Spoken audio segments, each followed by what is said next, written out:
of the Brawley City Council and successor agency of the Brawley Community Redevelopment Agency, and our regular meeting of Tuesday, June the 20th. Oh, sorry. Okay, I'll call the meeting to order. June 20th, Tuesday, 6 p.m. Okay. Roll call, please. The minutes will reflect all council members present. Thank you. Invocation, Pastor Mike of the El Redentor Church.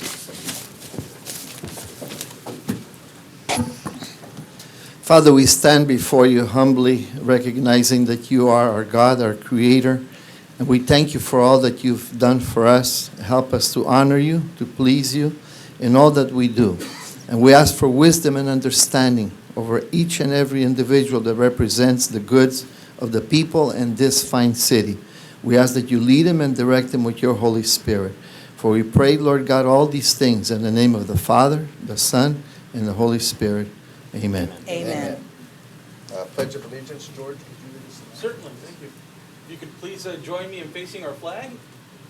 Put your hand over your heart, your right hand over your heart. Ready? Begin. I pledge allegiance to the flag of the United States of America and to the republic for which it stands, one nation, under God, indivisible, with liberty and justice for all. Thank you. Thank you, Pastor. Thank you, George. Thank you. Okay. Approval of agenda.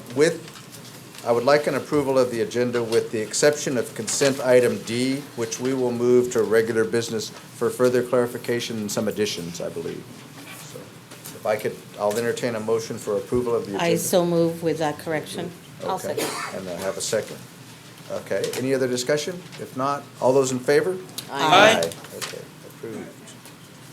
Okay, we'll move to item number 2, which is public appearances and comments, not to exceed 4 minutes. This is the time for the public to address the council on any item not appearing on the agenda that is within the subject matter jurisdiction of the city council. The mayor will recognize you when you come to the microphone. Please state your name for the record.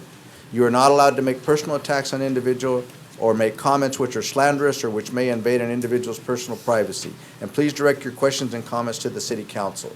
Is there anybody, any member of the public that would like to come forward, have anything that they need to address? If not, then we'll go to item 2A of the agenda, which is presentation of a certificate of recognition for the Desert Review for advertising excellence awarded by the California Newspaper Publishers Association. And that's Deloitte and Betty Miller of the Desert Review. And we have a certificate of recognition for you. And basically, we'd like to present this to you tonight. Would you like to come forward?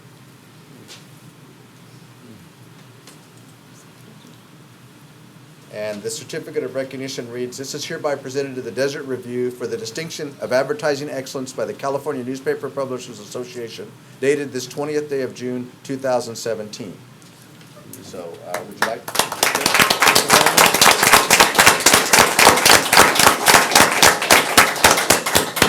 It's certainly a well-deserved recognition. Would you like to say a few words? I would just appreciate the recognition. It's an honor for us to get the award. It's first place for advertising excellence for the state of California. So that's a big deal for us, and we're very honored and proud to receive it.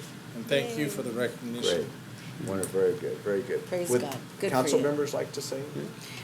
Well, congratulations. I see them everywhere and always enthused about what they do.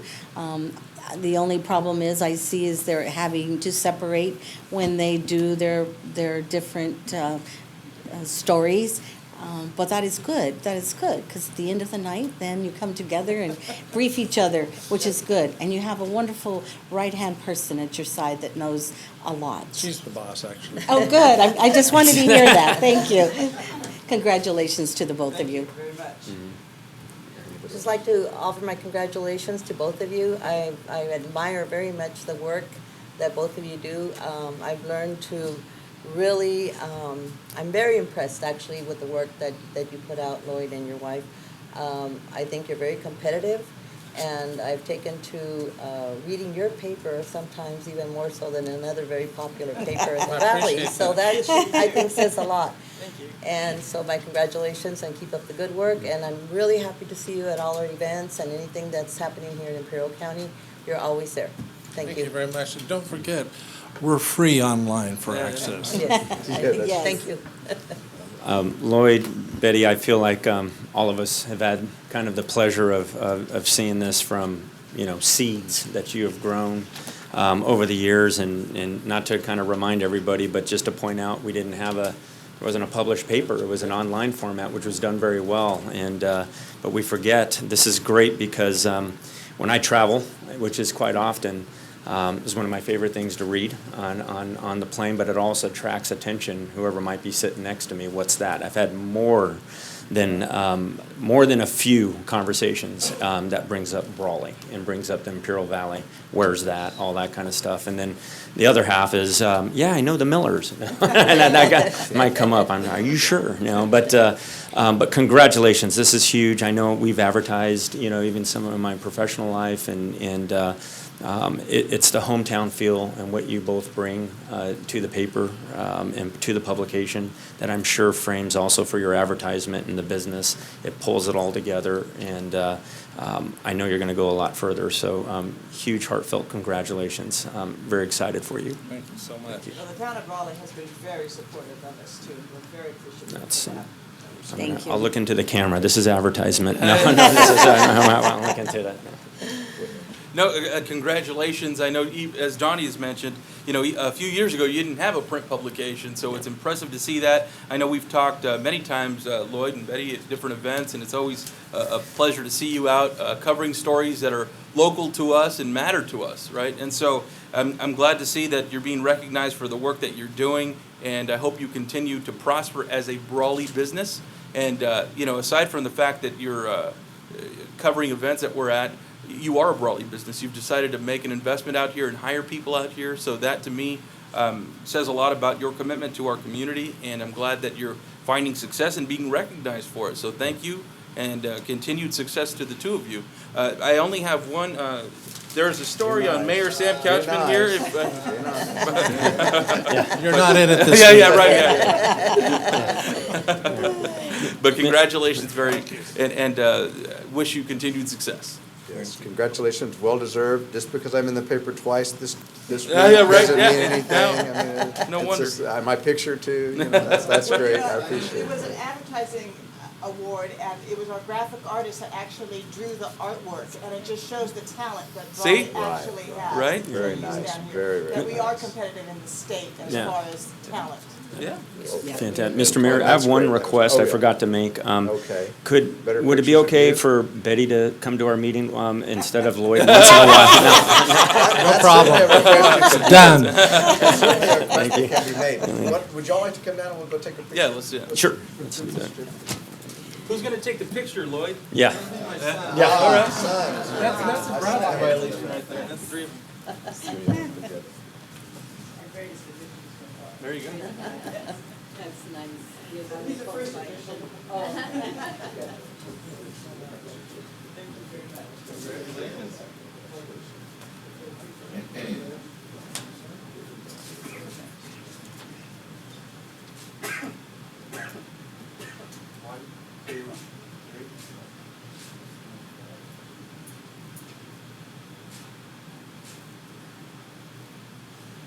All right. Hey, that's going to be front page news. All right, that'll probably be on the front page of the paper.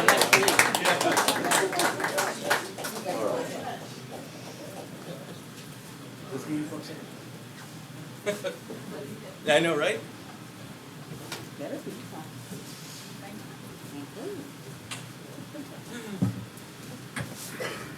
Okay, any other public appearances? If not, I'll move forward to item number 3, which is the consent agenda. And we have already taken the action to pull item D to move it to regular business. Mr. Mayor, is there an opportunity for the public to make any? Yes, absolutely, that's why I was Did you? asking that, Oh. yes. I didn't know if anybody else wanted to come forward. Nobody did. No. Yeah. So we'll move forward to item 3, consent agenda. We did pull item D and move it to regular business. I would entertain a motion to approve the consent agenda. I'll make them, Go ahead, Don. well, motion, moved. yeah, in a second. Okay, motion and a second. All those in favor? Aye. Those opposed? No. Okay. Very good. Okay. Now we'll go to item number 4, regular business. Should we take item D off first? Sure, it's really simple. Okay. So the first resolution is the resolution proclaiming the election. And then Alma, as you know, she's out. She called today and said that we forgot to put the resolution consolidating the election with the general county election. So Okay. that, we'd ask you to pass that, like, that resolution as well. Okay. So we're just combining, adding a additional part of the resolution. Well, it'd be two separate Two resolutions. Two separate resolutions, okay. Anybody have any discussion from the council side, from the public side? Straightforward. Just so The that only every- thing is that no one else is running at this time. Not, I know not in Brawley, but anywhere in the county, any other Well, that we know of? Apparently, the county says, the county elections folks say there will be some elections, and so that we can consolidate with that general countywide election. But nobody else in Brawley. Okay. All right, thank you. Okay. All right, so Mr. Mayor, I was gonna, if there wasn't any further discussion, I I'll would move entertain a forward. motion. Make a motion that we approve the resolution as presented. Okay. Do I have a second? Second. Second? Okay, I have a motion and a second. Any discussion? Anything from the public? If not, I'll call for the question. All those in favor? Aye. Aye. Those opposed? Okay, motion carries. Okay.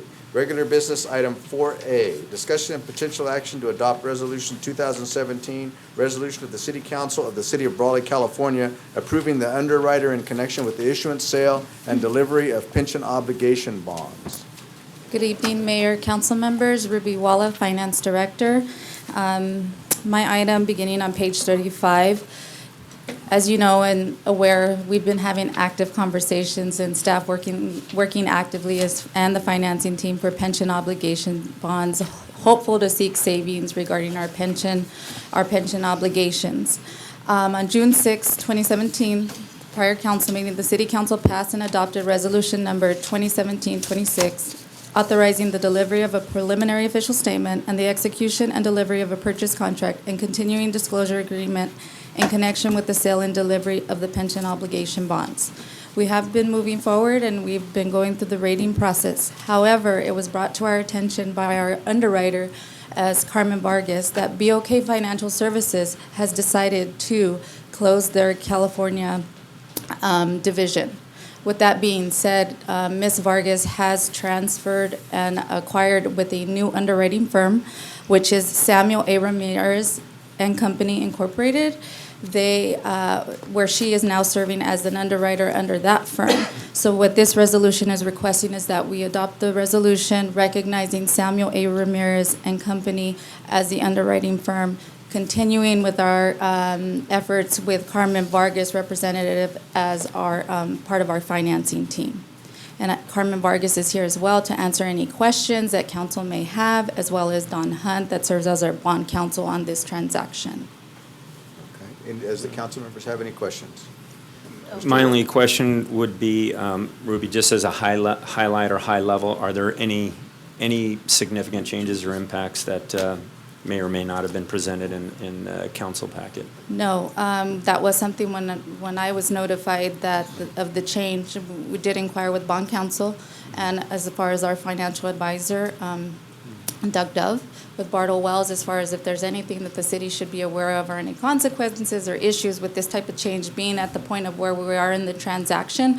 Nothing has been shared. This is, in the underwriting world, this is proved to be a norm that they change firms and so forth, but this is recognizing in our documents that we are continuing, in essence, with the same underwriter, just recognizing the firm that's actually doing business within the state of California. And being time critical, also, obviously, it wasn't brought up, so no impacts to the timing.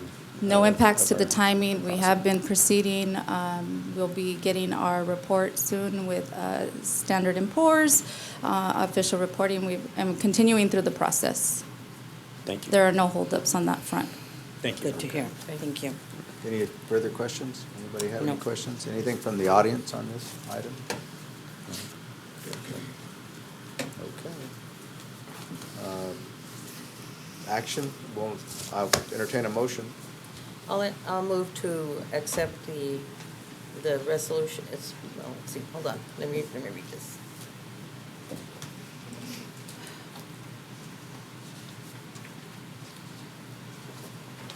I kind of lost my place now. The bottom of page 2 under regular business, the title of the resolution Yeah. is listed. Yes. Okay. Yeah.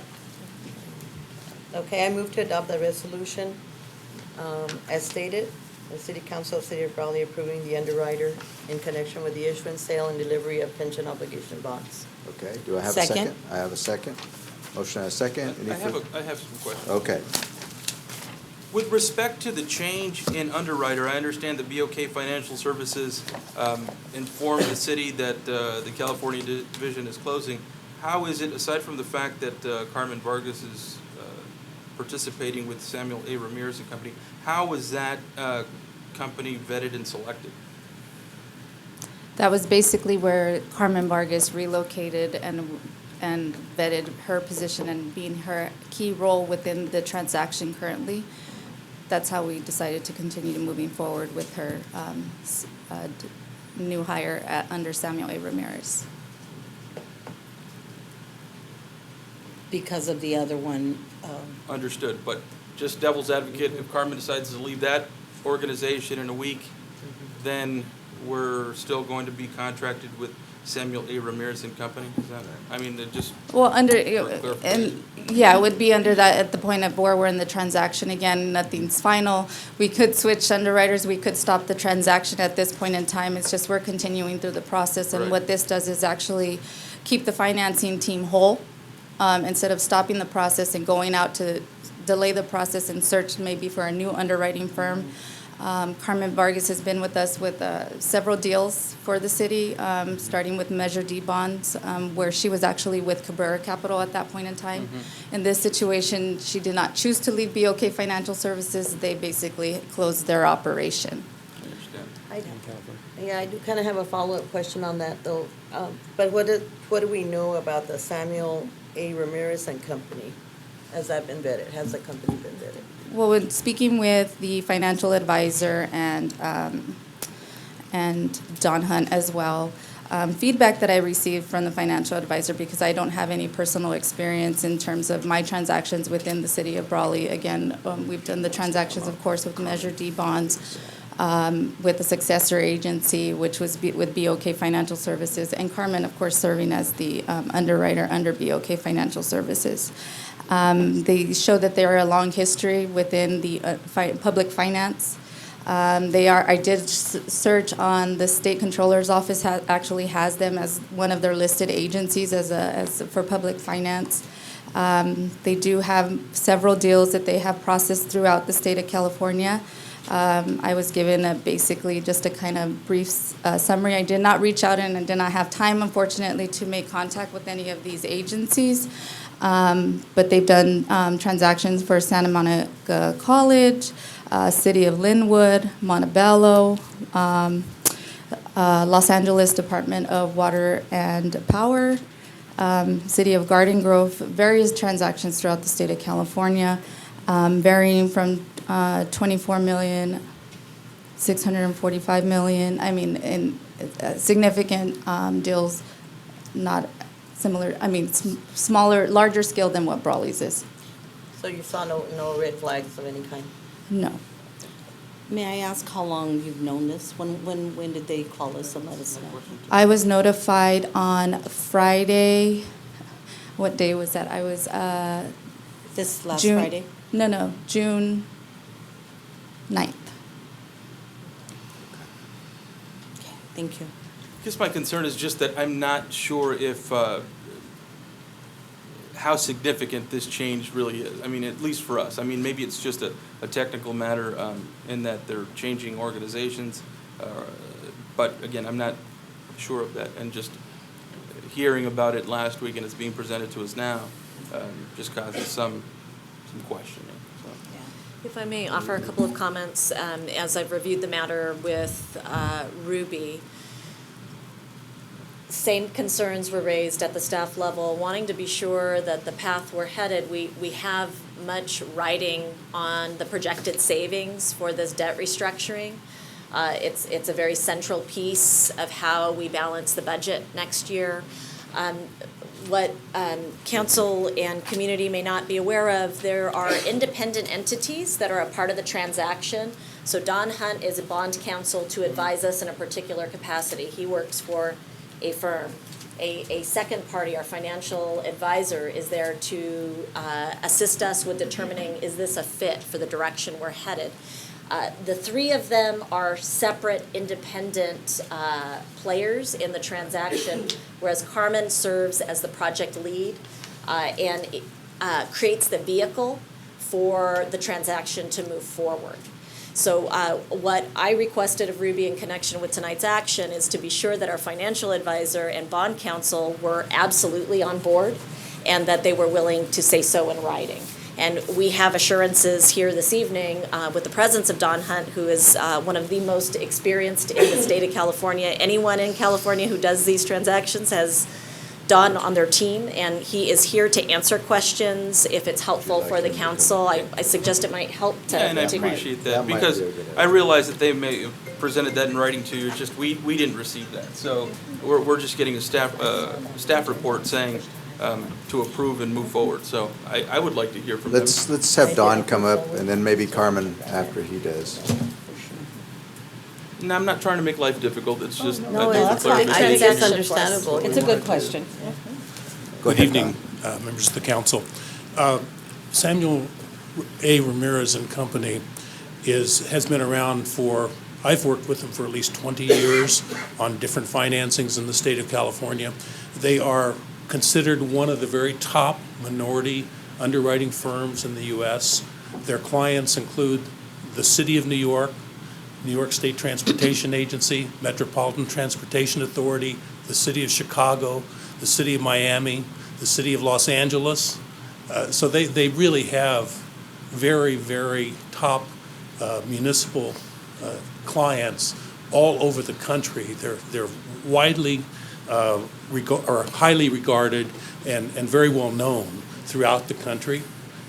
So it's actually, I think from the city's standpoint, it should ensure that you have terrific exposure to the market, because it is, fairly sizable firm, although a minority firm and the largest, I think, of the minority firms in the U.S. Okay. Any questions for Don from the council? Okay. Carmen, would you like to come up? Sure. In case they have any questions for you. Thank you. Thank you, no, and I do appreciate and understand sort of the change. So it was a shock for me. I think we were notified on, was it last Thursday? On the, Eric, when was it? The 6th? She said June the 9th. Yeah, For us. yes, so we were Thursday. And Eric and I Eric, my colleague at BOK, was able to come over with me to Ramirez and Company. He's been assisting me on Brawley, so there is continuity in sort of the team and support staff as well. But understanding both the timing of the transaction, and while BOK was able to offer a 30-day notice period, I felt it to the benefit of the city to go with a firm that actually wanted to continue to be in California. And BOK also agreed that they were able, and Ruby, we sent an email from BOK before I transitioned with the president of BOK, understanding that they were releasing the transaction to me, and that they wanted to, to just assure that their obligation, was transferred to another firm. So they too, wanted to make sure the transition was as smooth as can be. And also I did indicate to Ruby that understanding that this was sort of an added task for staff, and, all the players at hand, that we can definitely talk about, adjusting the fee to sort of compensate for the extra work that had to, That's a good had idea. to be, the work that Ruby had to do away from all of the other work that she's been working on with respect to the budget and such. So it was a quick transition, and I felt it important to my clients, because I do have 2 other transactions that are also pricing in the next couple of a couple of months, that it'd be important to transition those and be as quick and seamless as possible so as to not interrupt the timing of the transaction. I have just a question on, when we were informed in writing of this change, and so the information we received is that the entity's California division will be closing, talking about Bach Financial Services. So does that mean, and my question immediately when I read that was, does that mean that they only, if they close their California business, they cannot continue doing business with Right, they don't, California clients? they Is that the close, case? right. That's the indication. When you close an entire, in our industry, when you close an entire division in a specific state and you release transactions, you no longer want to stay. And it's, quite frankly, it's beyond sort of my pay grade. It was determined at the corporate level.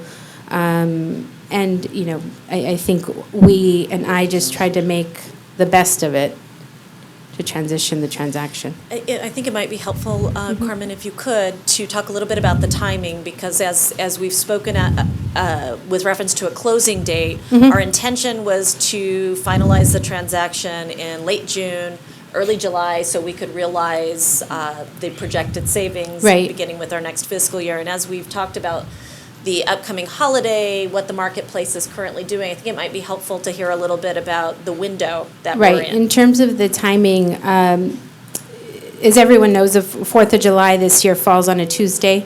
So what typically happens is investors, you know, whether they be in California and/or New York, just like everywhere, go on vacation. So to make this transaction a priority for both us and beneficial to the end results, the savings. The idea is to, once we receive the rating, is to post the preliminary official statement and then have the marketing period run and then price the week after 4th of July week, likely on that Monday, Tuesday.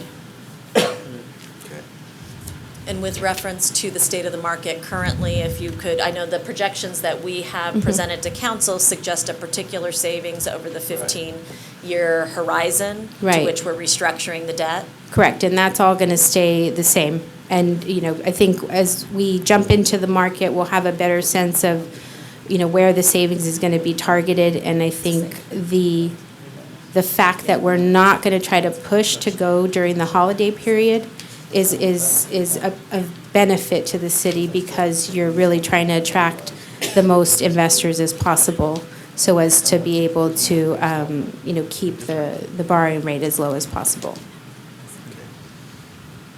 Any additional questions? Anybody have any additional issues? Just for the benefit of the public, it might be helpful to note that our estimated savings are for the general fund alone. So all of our pension costs are spread across all of our funds, but the two most distressed funds are water and general fund. For the general fund, our estimated savings are $190,000 per year with the restructured scenario, where we're reducing the term from 30 years to 15 years, but we're gaining in terms of a lower interest. Correct. Okay. All right. Any additional questions? If not, I'll call for the question. We already did.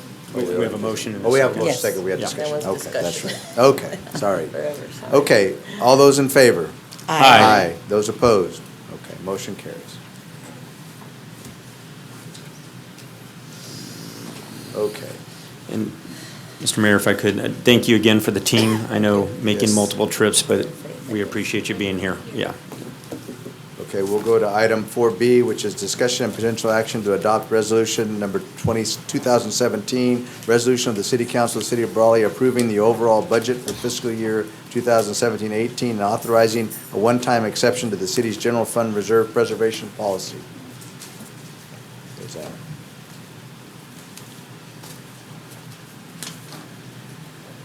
Good evening, Mayor Ketchman, City Council, and members of the community. I have a PowerPoint presentation this evening that aims to capture the public meetings and workshops that have been held over the last several months. Would like to offer to the community, should you wish to have a copy of the detailed budget narrative, there are copies up here in front along with additional budget books that are available for public viewing. So the hope this evening is to present for adoption the overall budget, including a language in our resolution that offers a one-time exception to the general fund reserve preservation policy. I will be providing highlights with reference to the direction that was provided by the City Council at our budget series meetings, and give you a high-level overview and highlight a number of the projects that will be prioritized in the next fiscal year. Okay, so we have held... Ruby. Carson Kalen. We have held 4 scheduled public discussions, beginning with our strategic planning session in March, followed by a general fund workshop in April. Enterprise and special funds, we have well over a dozen total funds in the city of Brawley. We went through the various priorities and needs for enterprise and special funds in May, and then did a double back with council to talk a little bit about the direction that had been provided April 4th and where we were headed as we prepared final numbers for the council's consideration. That one's not working. Could you try to get that other screen up, please? Thank you. Okay, so the key assumptions in this budget are in every case to provide the highest service levels possible within our financial constraints. We do have some known increases in the cost of doing business that are most dramatic in 2 areas.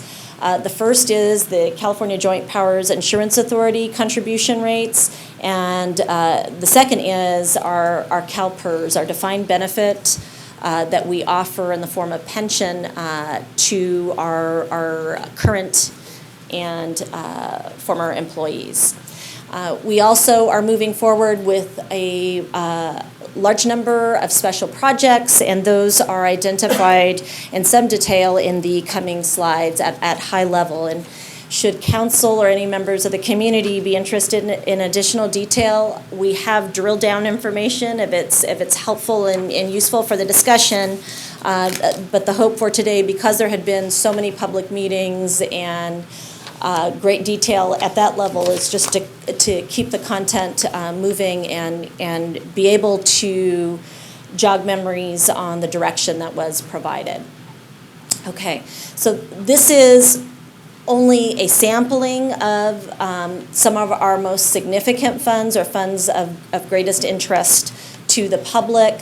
So if you total them together, you don't get to the 46 million. So I want to make sure you don't go through that math exercise. Our budget books present the entire figure on the cover page that shows the prior year ending balance, along with projected revenues and expenses in addition to capital projects. So our total recommended budget as presented to you this evening comprises $46 million. Approximately $15 million of that budget is the general fund. We are proposing in the next fiscal year to perform and staff approximately $6 million in streets-related efforts. And in the water and wastewater arena, we anticipate expenditures in the realm of about $15 million. Solid waste represents our arrangement with Republic Services. The airport, one of our most coveted local resources, we do have a project moving forward this year which involves the airport infield lighting, and we have a local match associated with that, and you'll see that topic picked up in a future slide.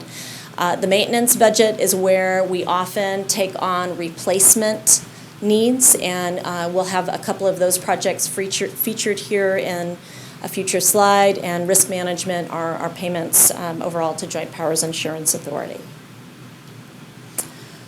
Okay, so the big picture that we want to kind of keep our sights on is that the utility user tax is set to expire in 2018. We spent some time talking with council, receiving your feedback and direction relative to how to plan for what the future holds. And what we're trying to do in this proposed budget is do the best to preserve flexibility in the organization, especially as we have experienced a number of retirements and have some future options that we may want to keep available in the event that the utility user tax is not renewed. And so just for the benefit of the public, the utility user tax comprises approximately $2 million of the general fund budget. And in our discussions with the City Council, the intention was to keep this next fiscal year as whole as possible within our financial means. So you'll see we've gone to lengths to present a budget that maintains service levels and relies as little as possible on reserve funds while maintaining high-value services to the community. So as council has provided direction, our intention is to bridge the next year in our most sensitive cost centers, which are the general fund. And the general fund is primarily responsible for public safety, portions of our administration, so that which is part of the finance department through expenditures in support of the city clerk's office, animal control, anything that isn't water, sewer, or streets is supported by the general fund and tend to be parks and recreation. These are areas that are kind of quality of life issues in communities. And so we recognize that the future of the utility user tax is certainly going to shape the service levels that we are able to offer in the future. The goal this year is to provide the highest level possible with the resources that are available. So what does this bridge look like? And what I hope to do in the next several slides is talk a little bit about the options that we're preserving in the next fiscal year. When Fire Station number 2 was opened, we had a 50% staffing plan to increase permanent staffing in that station. And we had a modest plan that consisted of 1 new firefighter a year for 4 years. We have proposed to place that hiring on hold as we did the same last year. So we have accomplished 3 hires to date. The 4th hire, which is the 50% plan, will be frozen as proposed for freezing this next fiscal year. We are also maintaining temporary staffing, not permanent staffing, of the graffiti abatement efforts in the city of Brawley, as well as the staffing of the senior center. Senior center, as you know, has a coordinator that works there full-time, and both graffiti abatement and the senior center staff are currently staffing temporary full-time positions. We are also proposing, and we have actually implemented just this month, interim assignments in the police department.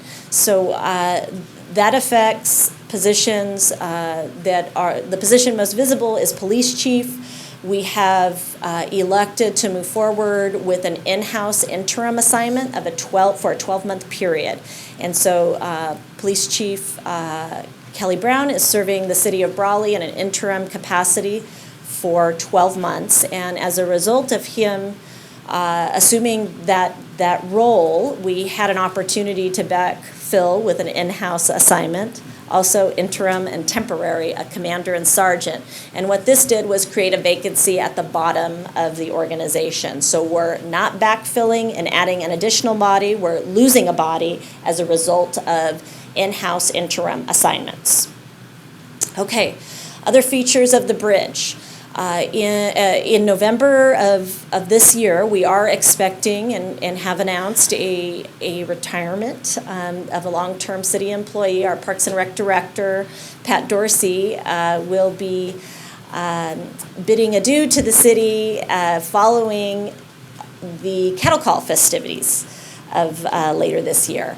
And so what we are proposing to do is not hire her replacement and instead appoint an interim director, which will be an existing department head within our city operations.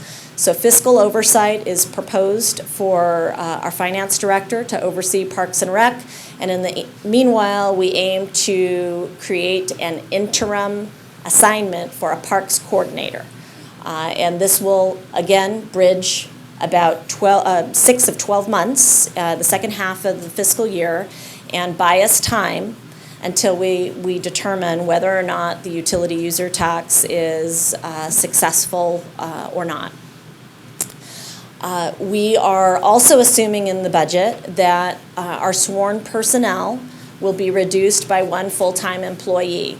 And as council may recall, the city was successful in a Department of Justice grant that joined the city and our school districts in creating 2 new funded positions via grant. And that grant is scheduled to expire come December of 2017. So the current assumptions in the budget are assuming the loss of 2 full-time people, but for 6 months. So that's why it's shown as 1 full-time employee and not 2, because together they combine to make 1 in a 12-month period. So the school resource officers for both Brawley Union High School and Brawley Elementary School District are proposed to no longer be in place as of January 1, 2018. The debt restructuring that is was currently on the agenda, we anticipate $190,000 in savings as a result of this debt restructuring. And per direction of the council, we have assumed those savings in our financial model for next year. Also included in the bridge is elimination of a currently staffed position. So we'll have a reduction in force. In other words, a layoff of our assistant library director. And this change was proposed to help bridge the next fiscal year and reduce the difference between operational revenues and expenditures. We also followed council direction to look for other cost-saving measures that could be reasonably attained citywide with general fund related activities. And we achieved approximately $146,000 in cuts to PD personnel, Parks and Recreation, and Planning Department line items. We also looked to our available special law enforcement funds to determine what eligible expenditures were a part of our operations that special funds could be deemed appropriate for. So those are also included in the budget as presented this evening. So when we combine all of those features, the reductions leave us with a value of $392,724. I'd like to note that that figure of $392,724 includes our regional board, Regional Water Quality Control Board payment of $133,333. So as of the close of next fiscal year, there will be 1 remaining payment from the $1 million settlement that the city is responsible for paying. So what is proposed in the budget includes use of $392,724 out of the reserve in order to bridge the difference between revenues and expenditures and pay our regional board obligation. So if we move forward with the budget as presented, it will be necessary for the City Council to recognize and adopt language in the resolution that grants a one-time exception to the general fund reserve set-aside. Our set-aside policy calls for 15% of operational revenues. What is included in this proposed budget is shy of the 15% at 13.7%. And I would like to take a little bit of time to run through projects, because as we talk about projects, some of which are general fund supported, you will see that there are projects that have been earmarked and funds that are available if the council in excess of the 13.7% wishes to repurpose. Okay, so included in the proposed budget is also a number of capital projects. Now, some of these projects will be familiar to the council because they've been part of prior discussions, not just this fiscal year, but also last fiscal year. We are nearing completion of a set of plans for fence replacement at Abe Gonzalez. This is a very, very highly utilized park. We'll be going out to bid shortly, and we have estimated about $28,000 to accomplish that project. We also are confronting the need to replaster the Lions Center pool. We have earmarked, based on prior city council action, $500,000 to accomplish that project. And that figure, I'd like to share with you, we were unable, due to timing constraints, to deduct what we've incurred to date in connection with the Lions Center pool. We had unexpected mechanical improvements in the first part of this fiscal year that were in the realm of $18,000 to $20,000. And so we know it's reduced by that value, as well as we have engaged Aquatic Design Group to proceed with design documents. And those progress payments have yet to be deducted from the $500,000 value. And then that will leave us, once the documents are complete, with the need to go out to bid and ultimately award a contract. We have been lucky the last 18 months or so to have worked with the health department to address some of the concerns about the pool, but we know we are going to be hard pressed to continue in the form that we are, which is the reason for the set aside of $500,000 to accomplish the project. Also, in a prior fiscal year, you saw the breathing apparatus replacement project. This was presented by our fire chief. And while we continue to seek outside grants to accomplish this, we have yet to be successful. For the time being, the funds have been presented as earmarked based on prior city council action. And then we have two additional projects that, due to staffing levels at the Public Works Department and transition challenges, we haven't moved forward yet.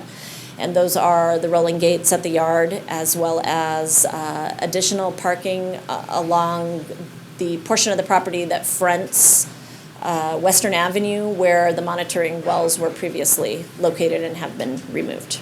When you talk about outside grants, are you talking about one of our, some of our staff doing the grants, writing up the grants? Yes. Or somebody outside of this? With reference to the breathing apparatus replacement, Captain Mike York has been our preparer, and he recently attended another workshop to continue to hone his skills and seek grants. We were seeking federal dollars, and they award the funds in on a rolling basis, so it's not just one round of awardees, it's round after round. So they're very, very complicated applications. The department is hoping to build the capacity to secure those outside resources, and other city departments are available to assist them in the development of narratives and the financial documentation that's required. Okay, so that is one. Do we have other ones being worked on the other projects, like the Lions Center pool? Are we looking at any grants for that? We continue to see places that are a fit. We're hopeful that the state will continue to look at potential dollars to assist parks and park facilities. We are hopeful at some of our state legislators' leadership in this area, and have requested their assistance in seeking those funds as well.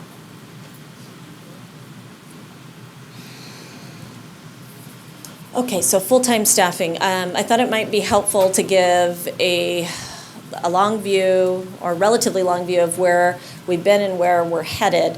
Last fiscal year, we had authorized just shy of 119 full-time equivalent positions. We chose not to move forward at mid-year due to a number of issues, including that our projections were perhaps a little bit more optimistic than hoped. So the full-time firefighter position that was identified, we did not move forward with, although it was funded and budgeted.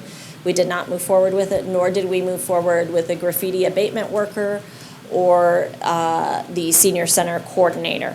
So in essence, 115.8 positions move forward, and as you can see through the various changes that are part of the bridge, we have additional staffing reductions that bring us down to 112 and a quarter of full-time equivalents that are supported by the general fund. And any additions to that number will require reserve fund use and dipping further below the 15% set aside. Okay, so these next slides are a recap of projects, and again, if you'd like to have dollar values, I certainly have them if they are of interest, but I'm just trying to signal high-level projects that are familiar to the council and community. We have the Downtown Plaza Lighting Project. It's nearing final design and will soon go out to bid. This includes decorative safety lighting along North and South Plaza, as well as the center median. The funded projects are North and South, with the center being a topic for the council to consider at a later date when the median and the orientation of parking are acted upon in the future. We also have a small-scale downtown beautification project that is located in between Patty's at the Rock and the transit station. We have a preliminary engineering study. This actually came out of a strategic planning session a couple of years ago, and it is with reference to installing streetlights on the eastern leg of Main Street, looking at cost estimates to perform that and what might be required as a scope of work. So that's between Eastern Avenue and Best. And then we've also got planned an alley overlay for the alley that's on the south side of Main Street between First or Brawley Avenue and Second Street. It's a heavily traveled area, and as council may remember, we have contributions that are required for our trash.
Hay and Western Avenue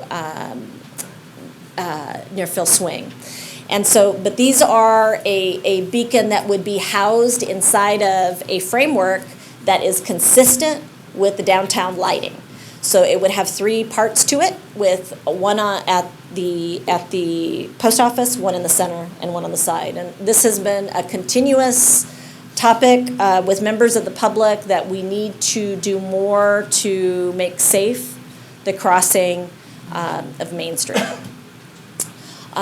We have Ellis Giroux Park here only because as we continue to work through the final details, all payments won't be made, so we have a carryover that will need to be embedded in the budget so that we can complete. We are yet to provide the notice of completion to the project but have a placeholder for the remaining payments to those involved. Any of the work that's being done right now to correct anything that is not working, that's under warranty, we're not having to pay for that, correct? Right. The warranty period has not yet been invoked because we haven't filed a notice of completion. So we're Okay. still working So there's through still- it's still in basically a On open them. project, yes. Okay, thank you. And we Just will wanted have a to little make sure bit of the a- public knew that. Wonderful. We'll have a detailed update a little bit later as one of our departmental reports. Okay, thank you. So also planned for the next fiscal year are our Fund 421 supported projects. We have recently gone out to bid and had our bid opening for various sidewalk improvements. This is a Caltrans grant with local funds as a match. And we have an item coming to the council at your next city council meeting to award that project. We have preliminary engineering for Wildcat Drive. This is a congestion management and air quality grant with a local match, and this is to fund the design solution for the first leg of Wildcat behind Walmart to First Street. So that first leg, the design solution. We have also Phase 11. This is our Local Transportation Authority and Measure D projects that are scheduled to go forward. We have B Street pedestrian and ADA improvements between between 8th and Cesar Chavez. We have a limited number of Main Street ADA improvements in the downtown core, and we have ADA improvements and bus shelters for the Imperial Valley Transit stops and Gold Line stops. These are two very large grant awards that comprise about $1 million that are supported by the FTA 5311 grant source with local dollars to match. We also have scheduled a potential overlay project. This is referred to as Fund 451, but these are development impact fees that are collected and accrued over time. And Legion Road is proposed in the lineup for a set of street improvements. It's outside of the Measure D activities. It would be a separate overlay project that would basically begin just at the Caltrans right-of-way and extend to the west to western city limits. And just because it might be of interest, that value of development impact funds that have been assigned to it is $1.3 million. Okay, water fund. This one, I'll try to be brief, although I know this fund really deserves a lot of our discussion and attention. The water fund, like the general fund, has some challenges. The revenues that are coming in the door do not support all of the capital improvements that we need in the most aged portions of our city. So as you may recall, we have the Main Street Waterline Improvement Project that was combined with chronically challenged areas of the city. And unfortunately, we have not been able to bring in the revenues to accomplish the entire project. But we don't want to lose the project in the lineup. So what is included in the budget is a $2 million set aside for the waterline replacement project. It is combined in a design with sewer line, chronically challenged sewer line projects. And we hope to spend some time in this next, early in this next fiscal year, following up on financing opportunities with various entities that have expressed compatibility and interest with this project. The project is significant in that the underground improvements that are involved will have a dramatic effect on the downtown area during construction and following construction. The project is likely to span a 12-month plus period and involve quite a bit of construction activity in our downtown core. The benefit of improving what's under the ground is that then the city can address one of its oldest lines and most challenged water lines in our city limits, and best equip the Main Street corridor to benefit from future opportunities. So as it stands, unfortunately, we don't have the entire amount, all of the financial resources in place. But the difficulty with the position of the water fund is that if we pursue other projects first, the likelihood that we can secure the resources becomes even slimmer. So what we did as staff is work with our water plant personnel and the Public Works Director to define highest priority projects. And you'll see a number of these projects involve features that are at our water plant.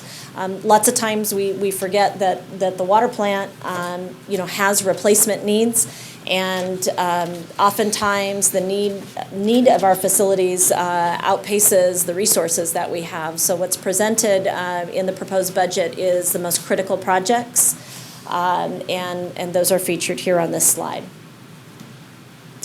Under wastewater, Fund 511, we also have assumed the biosolid study, which has been awarded, but we have not completed it yet.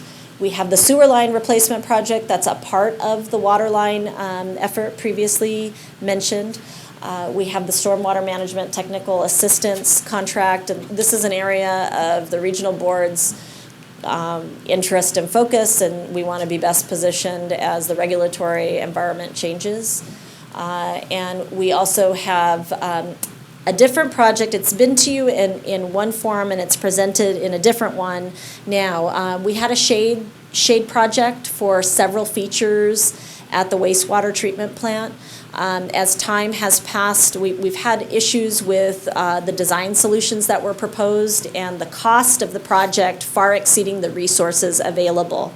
So staff has worked to be very industrious and come up with some shading solutions for much of the plant's most sensitive features, but that which we would like to move forward with the design solution for is the centrifuge shade at the wastewater treatment plant, and that is included in the budget for it's a scaled down project from the original concept that was presented in earlier budget years.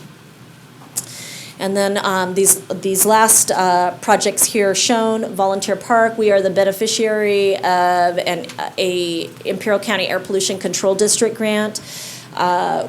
We brought an item to the council this last fiscal year.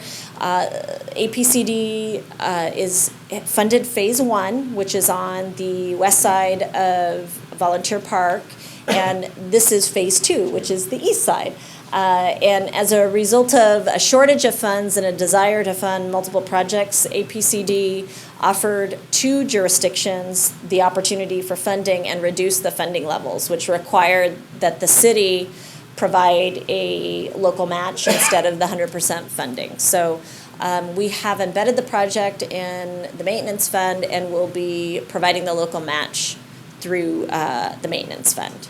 And then we, for some time, have had a desire to create shade for our staff who work on large equipment in the yard. That project is included as a rollover project, and we also have the sidewalk cleaner, which has been rolling with each year as well. So that is the overview of the projects. We are here as staff to answer any questions that you have, receive feedback, or see how we can assist the council in your decision making. I have a question, Mr. Mayor, if you don't mind. Sure. Go ahead. With respect to the bond restructuring, the proposed savings, I know we have $190,000 in savings that we're using within the proposed budget to offset the money we'll use from the general fund reserve. And you're also presenting a change, one-time exception to the preservation policy. Mm-hmm. Here's my question. If, for example, we don't realize those savings as we had anticipated, will we need to change or come back to council to make that adjustment, and will we need to make an adjustment to the one-time exception? Because I think you're considering having a reserve of 13.4 13.4 as opposed to 15, am I correct? 13.7. Excuse me, 13.7 Versus as opposed 15. as opposed to 15. So will we need to change that in the future if in fact it's not as high as 190? I think when our transaction comes to a close, we're going to know what our actual savings are, and we're happy as staff to support you in bringing a resolution back that is modified, or at mid-year, because at mid-year, we always come back to the council to say, this is how we've performed, this is where it's gone according to plan, this is what's been better or worse. Right. It could be adopted at that time as well. Well, I'm only asking because we're making the approval of the change, and I don't know if it would have any impact later, so. I think we're probably going to be bringing this budget back for discussion in the future anyway. No matter what we adopt tonight, it will probably change as we move along through this coming year.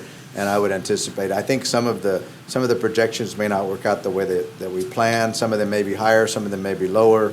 I think we've always got differences in cost, and costs do come up, and then we have some emergency items that come up. So we'll be discussing the budget, I think, as we move along through the whole year. So we may find that we have additional revenue in some source, we may find we have less revenue in another. So, I mean, I think that's the nature of the budget, right? You think? Bush shelters. Bush shelters, yeah. I'm sorry? No, We were inquiring about the bush shelters. The bush shelters. Oh, did I have a bush instead of a Yes, bus? uh-huh. I apologize. We knew what it was, that's all right. It was a I'm budget. sorry. I didn't catch that. We I'm knew sorry. what that was. Did I or didn't? All right. I'm sorry. Okay. We just wondered if those were the We just bushes wondered by if the those river were bottom the- or. You did it on purpose, because you A know bush? these two need to have, We need to to have say something. to say. I'm sorry. Yeah, All right, okay. moving right along, okay. Any for the future, bush. any questions from city council? Any additional questions? Anything to bring up? Anything from the public, I guess? Anybody have any items to bring up on the budget from the public? We have a gentleman. Could you come up to the microphone and state your name for the record, please? My name's Ralph Colazo. I'd just like to say thank you to Pat for everything she's done in the community. She's been a pillar here for many years. She was around when I was a child growing up. She's been around while my child is growing up now. And from the bottom of my heart, I'd like to say thank you for your service to the community of Brawley. It's gonna be a big loss for you leaving the community or leaving the Parks and Rec. Thank you, Pat. Thank you, That's thank a you. nice little comment. She'll be getting a lot of those. She'll volunteer now. I'm sure that she'll get a lot more accolades as she moves Yes, closer to the yes. date of retirement. Yes. Mr. Mayor, could I just make a sir. comment? Yes, Just to place this comment, I know this has been a very, every year there's challenges, but I know in this year in particular, because we've had multiple impacts, external impacts, and I know I like to bring this up each time, but I do want to again extend my appreciation, I'm sure on behalf of council, but certainly mine, to all of our departments, all of staff. I know this didn't just happen on its own. For the public's benefit, going back a few meetings when we started the budget process, we were looking at much bigger, deeper impacts. So your ability to go out and take the council direction, and I know it takes all of us working together to get to where we're at. I'm gonna move forward this year with a much better kind of forecast or look forward with the bridge plan, and obviously as council, as a community, we have our work cut out for us with really taking an issue that's been around with utility user back to the voters. But regardless, what I hope the public sees here is basically Plan A, Plan B, and really even behind that, even a Plan C. We're ready as a council, as a staff, as a city to do whatever is needed to be done. But I do know this, I have every bit of confidence that, again, that our desire to have the services delivered as expected remains high, and I'm just appreciative, again, we got through this budget process to where we're at right now. So thank you to staff, and if you can please extend that to everyone. Thank you. Moving forward. Thank you. Just for the public, our reserve policy, now we would have 13.7%. What will that mean? I think we could get a figure on that, would I you? will provide that to you. I think it's approximately $2 million, So, but in the budget memo, for those who have a copy, the 15% set aside would represent $2,276,247. The 15% is applied to operational expenditures. What we're proposing to have instead at 13.7% is $2,085,117. And that is in reserve of the general fund Correct. allocation. So it has nothing to do with water or wastewater or those. This is all general fund. It's, So it's essentially a savings It's- account for the city in times It's an like this. emergency fund, it's a reserve, and we just want everybody to know that we have that money in reserve, and that's not allocated for expenditure at this point in time. That's what Correct. it's intended to be used for. Absolutely. So, yeah, Okay, finance. just want to But- let everybody know that, so. Mr. Mayor, and following up on comments from Councilmember Wharton as well, you started out with the gap of over $800,000. So in fact, I think it went over $1 million at one point, didn't it? So now it's down to 300 and some $1,000, and it could fluctuate. I'm hoping in a positive fashion if in fact the bond restructuring, the proposed savings are greater than anticipated. So, considering all of those things, you've done a lot of work, and I appreciate the fact that there's a lot of detail in the presentation. Thank you. If the regional board payment were not made, just to kind of put the framework for 133, you wouldn't have 392 of general fund reserve use. It would be short 133. So really, the expenditures are about 260 or so that were in excess.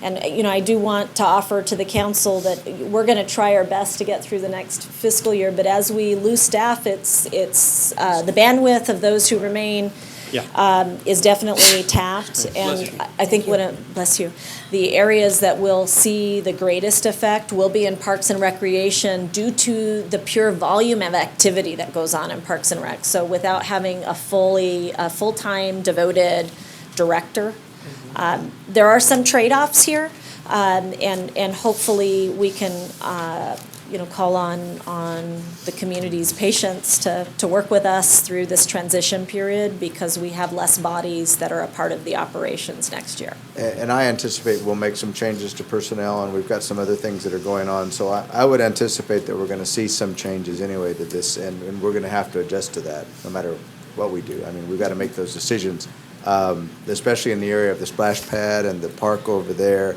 and then some other areas that we may need to revisit in this budget. And we're also going to have some other items on the agenda tonight that might impact this budget, even if we adopt it at this point in time. So I'm anticipating a lot of change to that as we move along. Adding the shade for the splash pad is what you're saying? No, I wasn't saying that. We do need that, I was saying a staff person to possibly monitor that park during the summer, and we may have to implement that. Well, I There just are some thought I'd other plug things. that We have shade the in there. school resource officers that we need to discuss. We have some other things that are going to be a topic of discussion, and I think we need to talk about that. But we can always amend budgets, and we can always go back and revisit those as we move along. So, yeah, and we can also talk about the shade for that too. And maybe that's something that doesn't happen this year, maybe it happens next year, but we can certainly discuss that. Yes, As a please. part of this. Add that to our list. Okay, so without any further discussion, I'll entertain a motion for the budget approval. So moved. Okay, I'd like to second that. okay. A motion and a second. Any further discussion? Any further input from the public? If not, all those in favor? Aye. Those opposed? Okay. Motion carries. Okay. Thank you. Thank you, Thank you. Donna. Thank you. Thank you. Great job. Okay. We'll move to item 4C, discussion and potential action to approve resolution City Council of the City of Brawley approving the renaming of a segment of Willard Avenue to Cotton Rosser Drive from Cattle Call Drive to Rodeo Drive. And We have, we have some people. in the Some audience. Kurt, would you presentations. come up here, please? Kurt? he's going to give out the, Kurt, this side come here. up this side so that he can film you for posterity's You have to be on sake. TV. Members of council, my name is Kurt Rutherford. I'm the chairman of the Brawley Rodeo, Cattle Call Rodeo Committee. And I have my fellow members here, Mark Huber, Carson Kalin, Danny Williams, Don Alford, Robin Williams. And this is a good project that we would like the city follow through on, is renaming this section of Willard Avenue, because there's a certain symbolism that goes for, you go from Cattle Call Drive, Cotton Rosser Drive, to Rodeo Drive. And I have here some letters with some information, and there's 2 pages each, and they're not stapled, so would you hand them out? I can help you. We can get them out. I got it. Yeah. Yeah, it's what we've sent before. Anyway, It's in our packet. I think it's probably included in the city council agenda packet. yes, okay, you have copies. Okay, good. Anyway, Cotton Rosser, along what he's been doing, and this year be his 51st year, he has brought the finest rodeo entertainment, livestock and cowboys to the town of Brawley for our big party. And this Cattle Call weekend is the biggest event weekend in Brawley. And I remember going off to school, everybody would always want to come back to Brawley during Cattle Call. And that's still the same for my kids, and my grandkids too, a little to do that, but it should be keeping going. But this is a gentleman who started out to be a champion cowboy. He won Madison Square Garden. He had he was building a fence and pasture fences, and had a backhoe accident, broke his legs to where he could not compete in the rodeos anymore. They had a benefit rodeo that an Academy Award winner put on for him to get funds for him, and that was Ben Johnson. And so he went in the stock contracting business. And he's the guy, for what he brings down here, he's transitioned from Gene Autry to the Hollywood types who have competed down here in Brawley, James Caan being one of them, another, from The Godfather. He's a team roper. He brings in a gentleman from France who leaps the bull. We had him last year, and we've had motorcycle guys jumping. So the entertainment has changed over the years. But this guy means so much to us. He means so much to Brawley. And with what we have done, and I want to give a shout out to Pat, her department and Parks and Recreation, the working relationship that the committee has with Parks, with the city, on putting on that event down there for one weekend out of the year, plus the Cattle Call events for the whole week, is really great. Cotton's the core. If he doesn't have a good rodeo that he brings to us, and all the fresh entertainment that he finds and brings to us, it wouldn't keep going on. So I would encourage emphatically that the council adopt this resolution that we change this part of Willard, and it's a good area where we can do it because the only address that's affected, of course, is a water plant. But it just goes from Cattle Call to Cotton Rosser Rodeo. It fits. And I would take questions, but it's a good deal to do, to follow up on. Any questions from the council? I'll Yes. start off if I could. My first thing is not a question. I'm sure there'll be some follow-up, but mine's more just to add on and thank you for the presentation and thank you for the committee to be here. I know there's others that may want to comment. First and foremost, I don't think there's a question of what Mr. Rosser has brought to the, not just Brawley, really to the region, to Imperial County. This is one of the events that, as I mentioned in the newspaper earlier, when you leave Brawley and you get to talk about the valley, this is one of those events that you get to talk about, and it's certainly one of the events I think it lives in a lot of our hearts here in Brawley. So that I don't think any of that's a question. I know there might be some logistical questions or some operational type questions that may come up, but for me, I think it's terribly important for the public to know that an individual like this, much less an event like this, just simply does not happen everywhere. I get to travel throughout the western U.S. where rodeo is pretty prevalent, and we're very, very fortunate to have what we have right here in our little town. I know my fellow council members and Councilmember Nava and I in the past have stated, when you really think about our city, we have all the features, all the good features of a large city. Airport, hospital, healthcare, our own police department, own fire department. A lot of people think that's normal. That's actually not if you go to most cities. So when you start talking about this event and you start talking about what it means to us, and then to say that Cotton Rosser is at the core of that, I think that's absolutely no question. So really just comes down to how best can we honor this gentleman so that his legacy will continue for decades, maybe beyond most of us here. And I think this certainly could be one of them. I have had some engagement and discussion about this, and I know there's been some back and forth, albeit, as the public knows, we don't talk amongst ourselves, so I have no clue what some of the questions may be. I know mine were kind of the construction of Willard.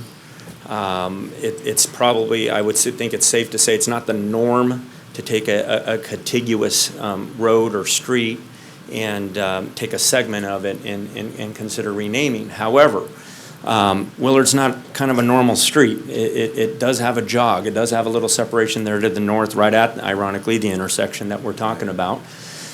Also, I think that the segment obviously belies or looks down, obviously, at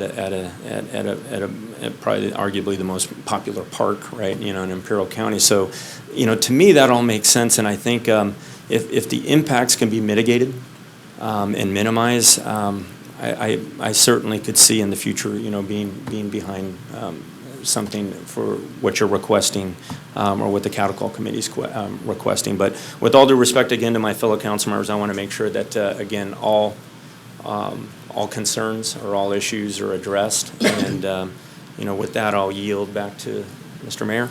Any other questions?